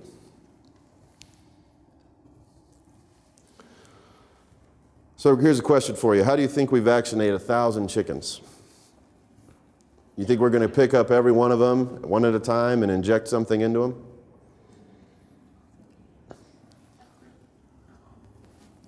This is the most recent technology we've come up with is let's get avoid from using needles altogether.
This is adaptable to all systems.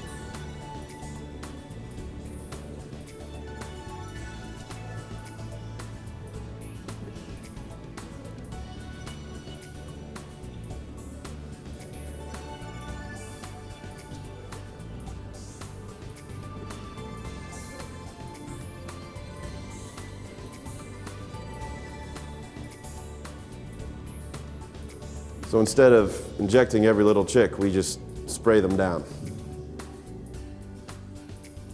And there's so much interaction, if you were to miss one, they just bump into each other. They're not the brightest creatures.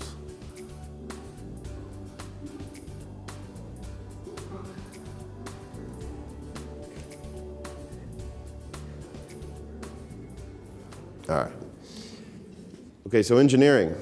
Now, this is a critical part of our industry because this takes all of our ideas that we come up with, and you have to design it using all of the utilities you need. You need gas, you need steam, you need water, you need to control the air in the environment.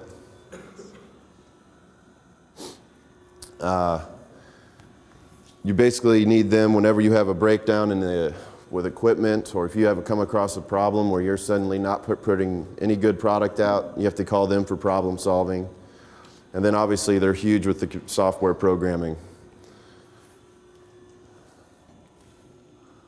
So we take our ideas and we lay them out in blueprints like this. And we say, okay, we want all these vessels to be interconnected. We want them to have all these little gizmos and gadgets on them. And then the bottom left, you have the utilities and how it's all supposed to tie together.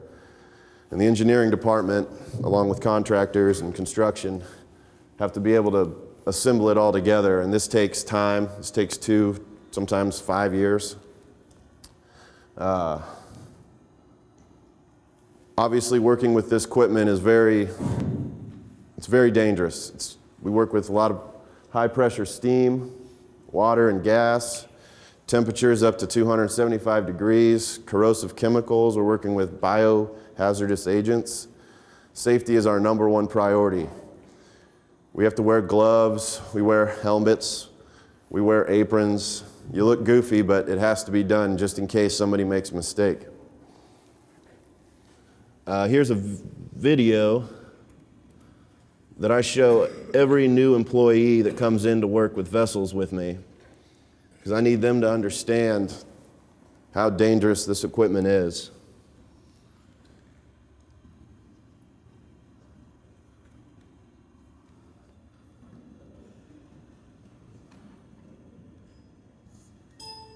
I got the sound working.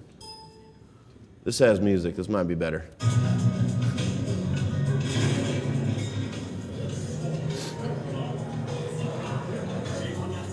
So this is what can happen if you put vacuum on stainless steel.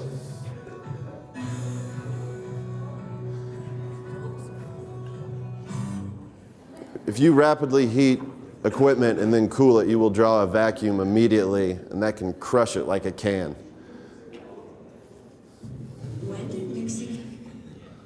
I better not go into anything else.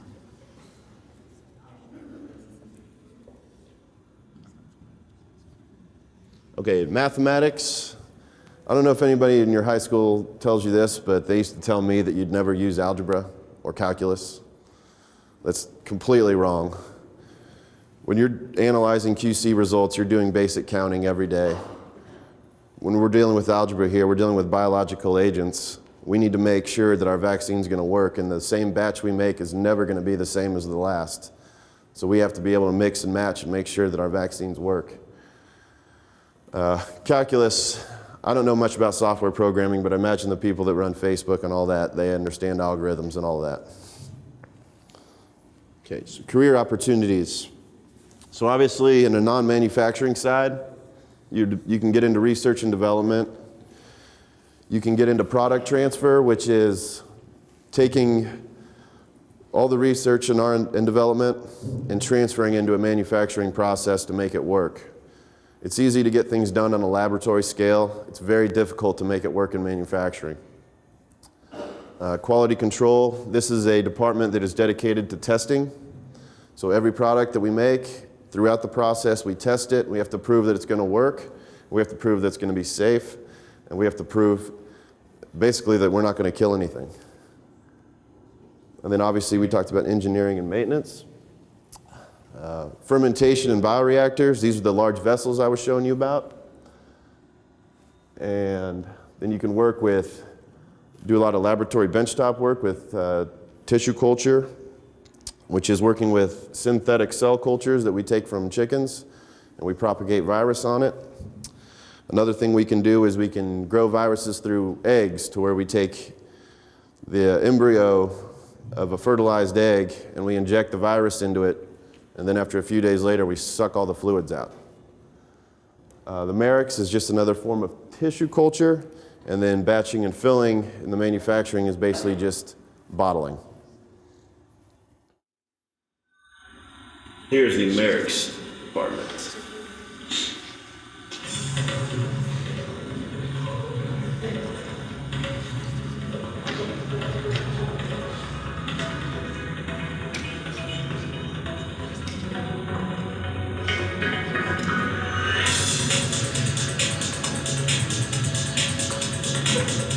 Eric's disease causes cancerous tumors in chickens.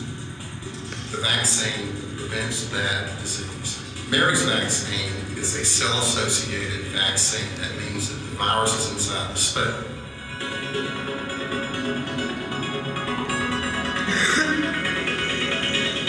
To make the vaccine, we use chicken embryo fibroblast cells. These are cells that are made from actual chicken embryo.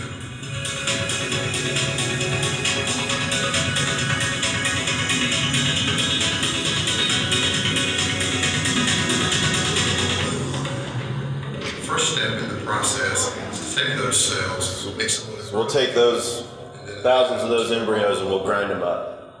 Roller bottles have been placed on the roller rack that turns very slowly. The cells actually attach to the roller bottles, and they're placed into an incubator and allowed to incubate for about 24 hours. Once that incubation period is complete, we bring the bottles out and we actually put a virus into each roller bottle.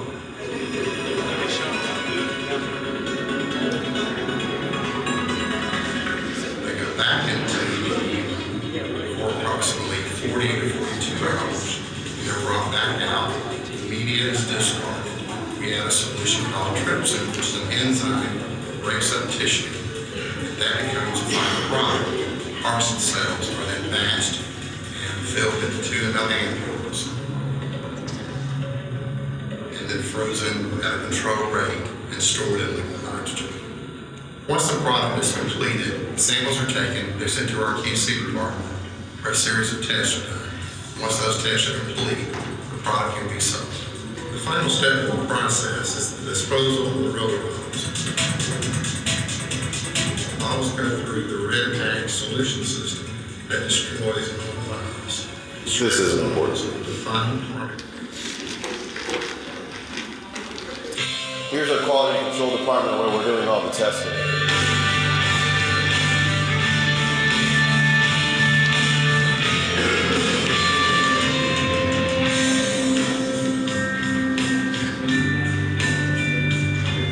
The primary responsibility of the quality control group is to test our product to ensure that it meets the standards required both by our regulatory agency, primarily the USDA, as well as our own internal standards.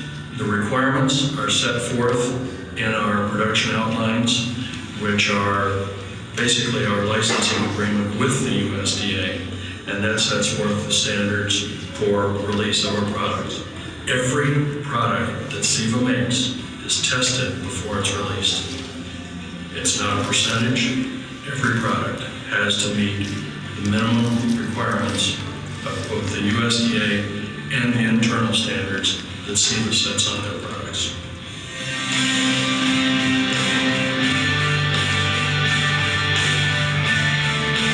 The Quality Control Department, which consists of a testing laboratory, has several different disciplines in it. Among those, we have a bacteriology department, which tests for sterility, any extraneous bacteria that may be present. We also produce modified live bacterial products where they would verify that the organism that is present is the correct one and the correct quantity. I also mentioned the sterility department, making sure that those products that are to be produced aseptically and without bacteria are in fact free of bacteria. We have a virology group which is broken into a couple different disciplines. One would be tissue culture, that being that they titrate or look for extraneous antiviruses on tissue culture. I work in the tissue culture department in QC, and we test all the vaccines and check for quality and potency, and we have some cell preparations going on, we have some final product testing going on, we have some bulk antigen testing going on, and I'll see how best we can fit in the whole scale. Another is the chicken embryo origin group, and in that group they actually titrate viruses in chicken embryos. So we have egg work as well as tissue culture work for the virology. We have a chemistry group that is responsible for running the pH on our products, In addition, they would also look for the presence of formalin. Formalin is an inactivating agent, and oftentimes it's also left there as a preservative, but we have upper limits that we need to stay under, so the chemistry group will again make sure that we meet all those requirements. We have an immunochemistry group. The immunochemistry group is responsible for running ELISAs, that's enzyme-linked immunosorbent assays. We can actually run in vitro by having a standard.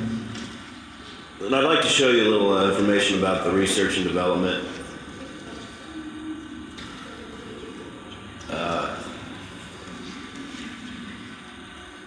We have multiple farms that we do testing at, and we do lots and lots of testing.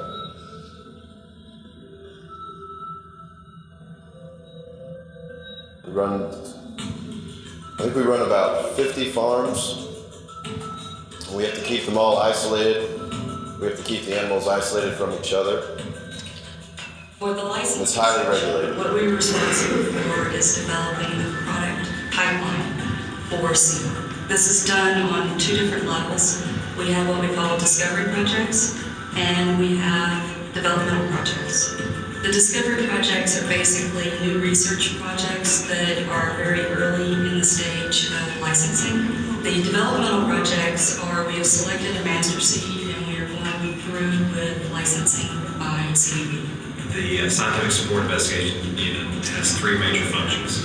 One is our custom vaccine unit, one is our laboratory services unit, and the other one is our field service support unit. The custom vaccine unit develops vaccines in a matter of months as opposed to a licensed vaccine, which takes several years. They look at these particular bacteria isolates and virus isolates and make sure that they're growing at optimal levels. So they provide an important tool to combat disease and changes of diseases that are occurring in the field. Laboratory Services Unit, they help out in the development of several assays and analysis of several ongoing R&D projects. They also support our customers. They provide serological surveys.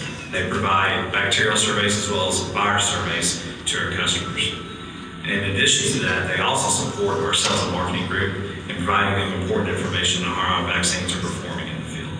Our field services unit, they perform the last study of a product to be licensed. So they have to organize a study that is performed in the field to prove the safety of our product.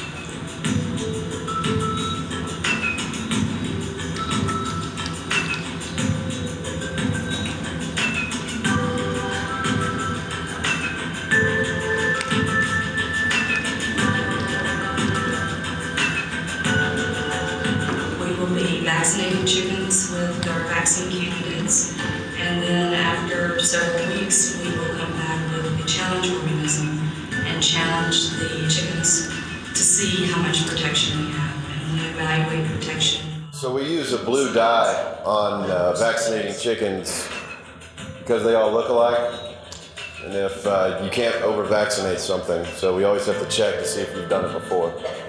This is done at farms as well. That we have one that the vector is fowlpox, and we have 3 vaccines that have inserts into fowlpox. On our HVT line, we have inserted Newcastle disease, infectious bursal disease genes, and avian influenza genes.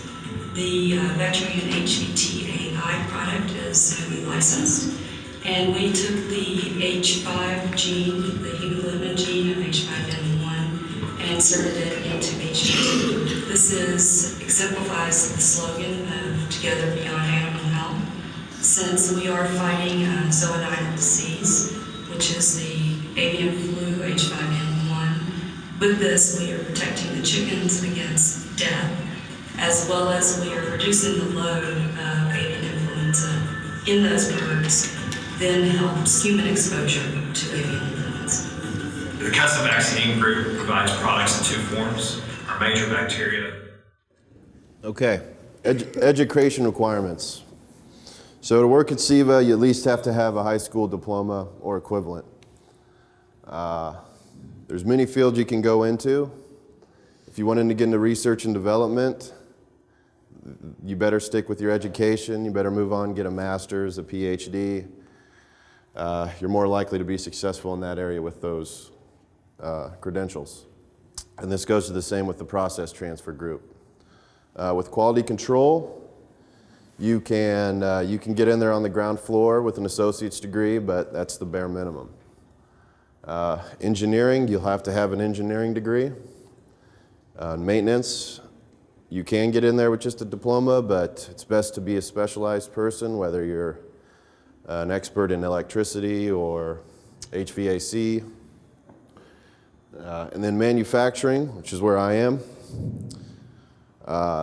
You basically just need a diploma, but the higher up you go, you probably need a college degree. It's not always required, but it's preferred.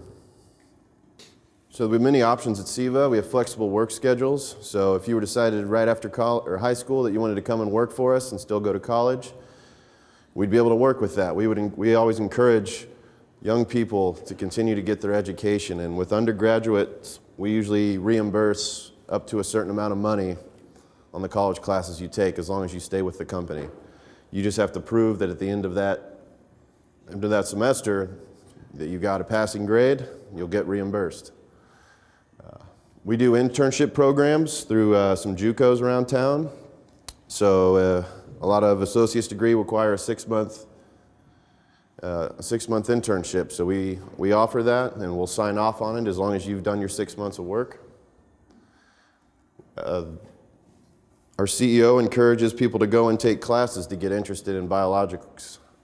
We have biological classes that are 1 or 2 days. You get a certificate at the end. When you come and interview for a job, if you have that with you, that's better than not having it. Experience always helps, whether with another industry or within ours. If you have experience, it really goes far.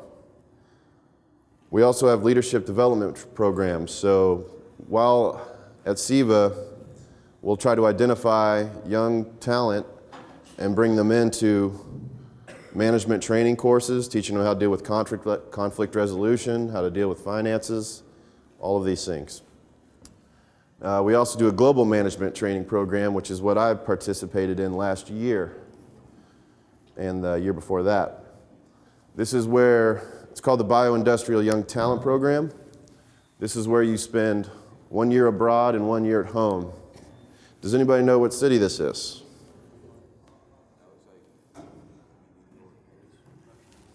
Budapest. It's Budapest, Hungary. One of our main sites is there. So I went and spent a year there, and I did some work, but most of the time it was traveling. I was able to visit maybe 10 different countries, all paid for by the company.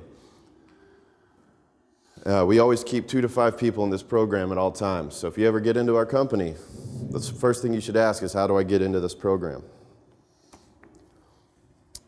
Keys to success. Everything we do at Ceva has to be documented, handwritten. And if you look from the generations of the people before me to my generation to the people from your generation, the handwriting is getting bad. It's getting really, really bad. So if I can't understand what you're writing, you will be terminated. Bring the right attitude. This is important. A lot of people will ask you to do things you don't want to do. You have to smile and nod. If you have a bad attitude about it and you say you don't want to do it, that will stick with you. You have to be open-minded. I don't know how many times I've actually agreed to doing something I thought was impossible and failed. But I had the right attitude. Never burn a bridge. Whatever you do in your career, it will stick with you.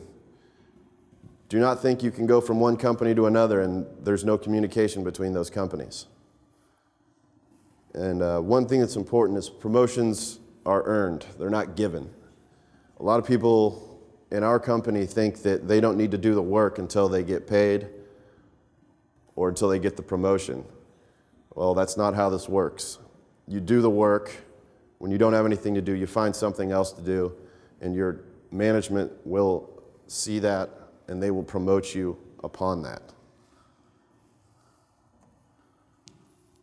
Here's some advice, take it or leave it. In the academic world, specifically college education, they prepare you for more academics. They don't really prepare you for the real world.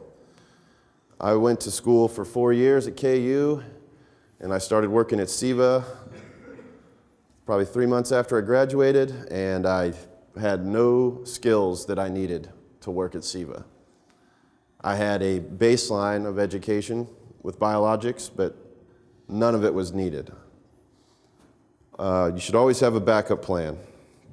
I wanted to be a doctor, and I am not a doctor. So I had to find other ways to be successful. So don't get discouraged. I know a lot of people want to go out there and be doctors, lawyers, and vets. There's many opportunities to be successful outside these main areas. Be humble. This is very important. Never think a job is beneath you. When I first graduated from college and I went to start working at Ceva, the first thing I did was scrub the floors. I mopped the ceiling and the walls, because that's what you have to do in clean rooms. And I was cleaning equipment. I was just a glorified dishwasher. I still do those things today. The best way to lead people is to not bark orders at them. It's to actually get down and live what they live, show that you can do it too. When we get into the laboratory, there is no hierarchy. We all do things together. We work as a team at every level. Please be prepared for interviews. I get a lot of people that come in there with no idea what to say or do. And one thing I would say to all of you is get another hobby. Working with your hands, whether it be woodworking, knitting, sports. Find another hobby other than playing video games, because when I ask somebody what they do outside of work and all they tell me that they do is play video games, I don't have much use for that person. I need somebody that, when they see something that breaks, thinks immediately, I need to fix it. I need somebody that, when their tire goes flat, they change it themselves. I don't need somebody that calls AAA. And I see a lot of people playing on their phones. There's no phones in the laboratory. So get used to life without it if you want to be in this industry. And be careful with social media. We've had to dismiss several people for doing selfies in the lab and basically revealing confidential information on Facebook. We will look for these things, and you will be dismissed. You will lose your job. You have any questions?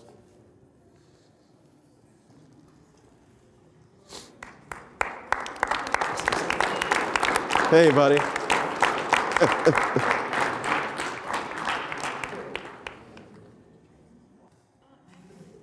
Right here.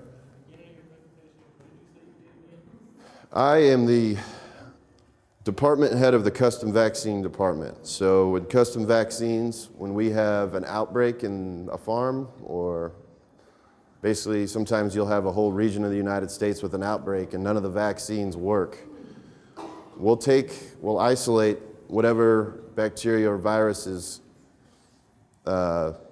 causing that disease, and we'll make an immediate vaccine for it specifically for that farm. So we can't sell these internationally, we can't sell these commercially, we can only sell them specifically to that farm, and we can get approval for areas around it, but a licensed vaccine takes several years to make, and usually you find a generic strain that covers all diseases that are inflicted by that specific virus. But for me, I started as a technician working with fermenters, and now I run the entire manufacturing side of that business. Anyone else?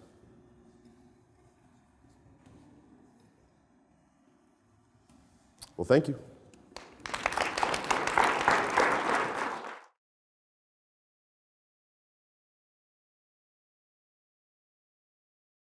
Ladies and gentlemen, if I could have your attention, please. I'd like to introduce you to our keynote lunch speaker, Cody Foster.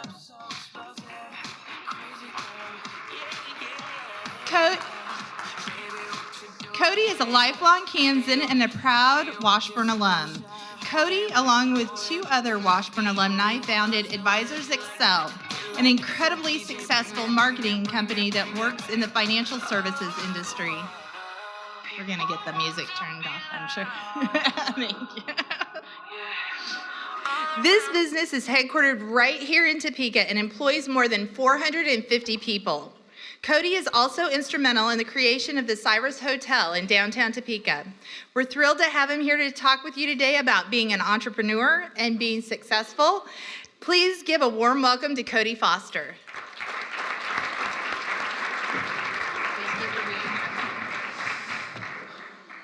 Afternoon. So I saw this STEM sign and I got nervous that I was supposed to talk about that. And I don't know much about it, so we're not going to talk about that if it's okay. It sounds like you've hit that already a little bit. So they asked me to talk a little bit about Advisors Excel, maybe I guess our story. So I'm going to start way back. I actually came to Washburn almost 20 years ago now. I grew up in a really small town out in western Kansas, and I was actually the first person in my family to go to college. I grew up in kind of a lower class family, and the reason I ended up at Washburn was there was a gentleman from my hometown named Duffy Hyman who left a scholarship. So anyone from Rooks County where I grew up could come to Washburn for free. So that's what I could afford. So I came to Washburn and fell in love with Topeka, and I've been here really ever since then. So I was a mass media major at Washburn, mainly because that was really easy. So you guys heard about all this STEM and science stuff today, but mass media was easy. So that's what I did when I came here. But I graduated and I went to work. Long story short, when I was a junior at Washburn, my grandma, who owned a restaurant back in Stockton, where I grew up in western Kansas, declared bankruptcy. So she was 64 years old, had mismanaged the restaurant, didn't really know how to run it, and lost the restaurant, lost pretty much all the money that she had, and declared bankruptcy. So I decided I wanted to get into the financial industry and learn a little bit more about it. I went to work at Capital Federal my junior year of college here at Washburn. When I graduated, my roommate at Washburn was working at this financial services organization, and he told me I should come in and apply, so I did, and I got a job there. And after being there for about 4 years, decided that I hated going to work for someone else every day. So Dave, my partner, and I left and started a company called Advisors Excel. We had a third partner with us named Derek Thompson. So for those of you who don't know much about it, which probably most of the room here, we're over off of like 29th and Fairlawn, so you may see us as you're coming down 29th Street. But we started that company about 12 years ago, the 3 of us, and it's just grown like crazy here in Topeka. So as Amy said today, we have about 450 employees, and the company just keeps growing like crazy. So the main reason I'm here is to recruit people. So if you want to work for us, let us know. I think our contact information is in there. Actually, what they asked me to talk about was a little bit about being an entrepreneur. Some of the insights as to why we've chosen Topeka and what we love about Topeka. And then I am going to talk about that. But the one thing I wanted to talk about probably more than anything is Advisors Excel's had a lot of success, and it's allowed us to do a lot of different things, and a lot of people see what it is today, but don't necessarily see where I started at. And as I said in the beginning, first person in my family to go to college, first person to graduate from college. The thing that I've learned over the years, and I've got the chance to meet a lot of people that have had a ton of success, and they come from all different backgrounds. And the thing that's really cool, I think, for what you all are doing and Junior Achievement, I know some of the great things that they do, is that, I've found is success isn't promised to any of us, but it's available to everybody. I've met a lot of people who had kind of a pedigree to be really successful and ended up not being that successful. I've probably met a lot more people that really don't have anything in the background that should have pointed to them being successful. up achieving a lot of great things. So as you kind of think about what those next steps are going to be, remember that. And let me share maybe just a few things that I think have been really important for me. Because there was nothing, no offense against Washburn, but none of the education I got here really prepared me to lead a company that has 450 employees today. So I've had to grow and mature a lot as a leader over the years too. Probably the most important thing I can tell anyone, and I wish someone would have told it to me when I was, what are most of you, 16, 17, 18, 15, 14? Man, I'm getting old. Hate this. So one of the things that I think is really important to understand is that to be successful, ultimately you accept responsibility for everything that happens to you and understand that you ultimately have control of what you're going to become.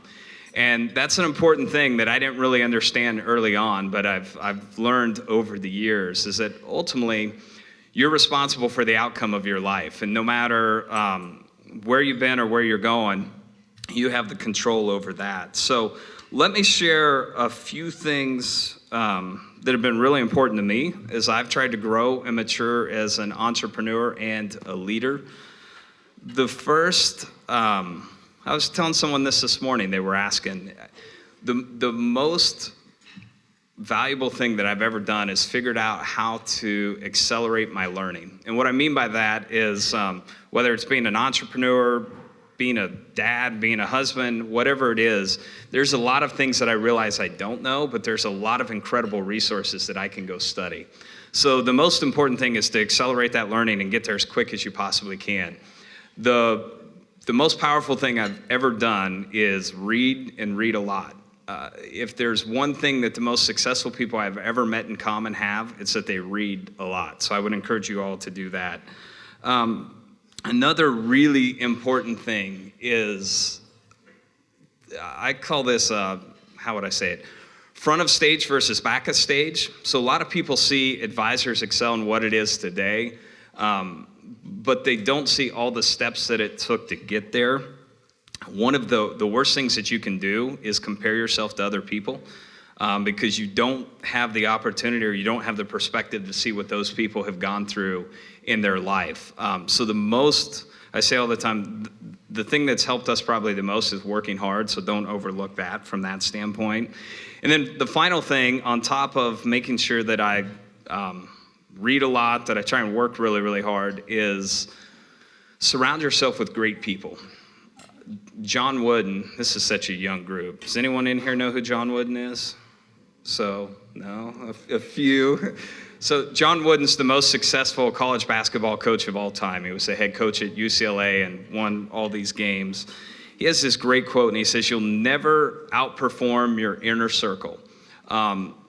Dr. David McClellan, who was a professor at Harvard, studied success, said, the single most important factor in the success in your life is the 5 people you spend the most time around. So the power of association and the people you spend time with is going to be really, really important, and organizations like this are really great at doing that.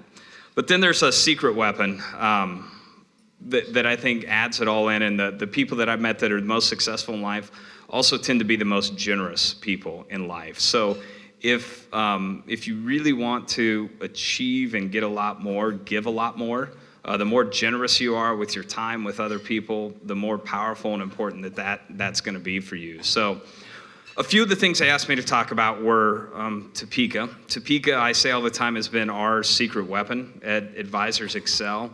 The people in this community are incredible. We're a service-based organization. We're able to find and really attract a lot of great people here, and that's really made a huge difference in, I guess, our business. But I think the other thing that we're trying to do is champion Topeka and the potential that we have as a city here.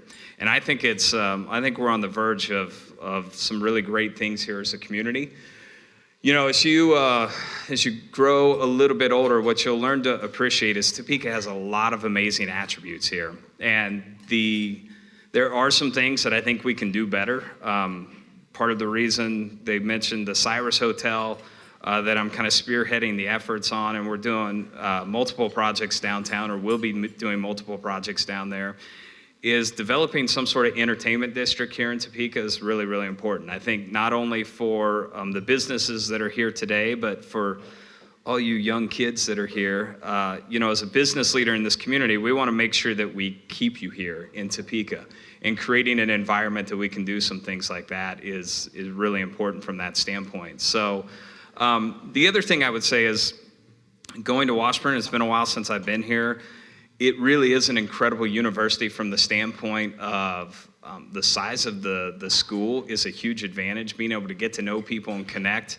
A lot of the people that I met while I was at Washburn have helped a lot as we've launched our career also from that standpoint. So you've got an amazing opportunity. So many of you are here in Topeka already. So what I really wanted to do is maybe take a few questions, which I know can be dangerous, especially as you've been sitting in meetings all day.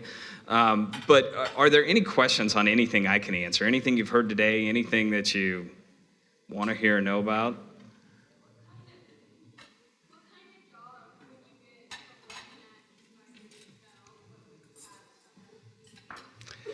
Yeah, so great question about Advisors Excel and what we do. So I probably should have started by saying that. So Advisors Excel works with financial advisors all across the country, and we help them put together the best plans to help their clients. We have a ton of different opportunities there. So it's not necessarily specifically one thing. We have a financial planning team, so like a finance degree. We have a huge operations team. Our creative department has about 110 employees in it. So video production, web design, graphic design. There's a lot of sales roles. So the truth is, as an organization, and I think you'll probably find that, I know Stormont was maybe speaking earlier today, what you'll find in a lot of these organizations is no matter what path that you go down, there's going to be a lot of opportunities in there. So just depending on what you like, and the only thing I would add to that is I think the most important thing to do is find something that you love doing, and it will make a big difference in your kind of career and the success that you have from that standpoint. So no matter what you're looking for, we can probably help. So someone back there. I think you asked if we give job opportunities to high school students. Oh, job shadowing. We actually do a little bit of that now. We've definitely expanded it, and we bring in a lot of people from Washburn. So we have probably at any time 30 to 35 different interns that are working with us and doing that. But we've also done some stuff through some of the organizations in high school to bring some of the kids in and do some job shadowing and stuff like that too. So I think they put our, Lisa, who's in charge of our recruiting's contact information in something I think I saw. So yeah, the other thing I would say is that's something we really want to expand. I think what we've realized is if we can create a pipeline starting in high school all the way through college and keep people here, that's an important thing for us as an organization. So, yes. Any other questions? That was easy. So I know I was only supposed to have about 15 minutes. You only get one. You can't ask more. No, I'm kidding. Do you have another question? Yeah, so the question was what kind of books that I read? A little bit of everything. I really do try and read a lot of everything. But if you want, so my favorite book of all time, I would encourage everyone to read it, is a book called The Traveler's Gift by Andy Andrews. It's probably the most impactful book that I've ever read. Part of it's because it's sort of personal development, but it's kind of told through the lens of different historical figures. So it's the best book. I would encourage everyone to read that. So Traveler's Gift. So you have a question? Challenges that I face as a business owner, or specifically to Advisors Excel in general? Yeah, probably the biggest challenge you face, especially when you look at the growth of our business, is you're always questioning if you're doing the right thing. And what I mean by that is not necessarily ethically the right thing, but you don't know what you don't know, right? It's not like when we started, we envisioned the company being 450 employees. So always trying to figure out and have confidence that you are growing and you know what you're doing, that's a big thing. So just confidence in that you know what you're doing is a big one. But I would say specifically as a business, our number one thing that we always talk about is recruiting and retaining young talent. And I think that's a consistent theme that you're going to hear from a lot of businesses around Topeka right now. So that would probably be the biggest challenge as a business owner. So that's why I came and spoke to this, you know, so it's plant those seeds early for all of you. So any other questions before I wrap up? 15 minutes isn't long, so I was able to get it in. So, all right, well, thanks for having me, and hope you guys have a great afternoon lined up from this. So see you all.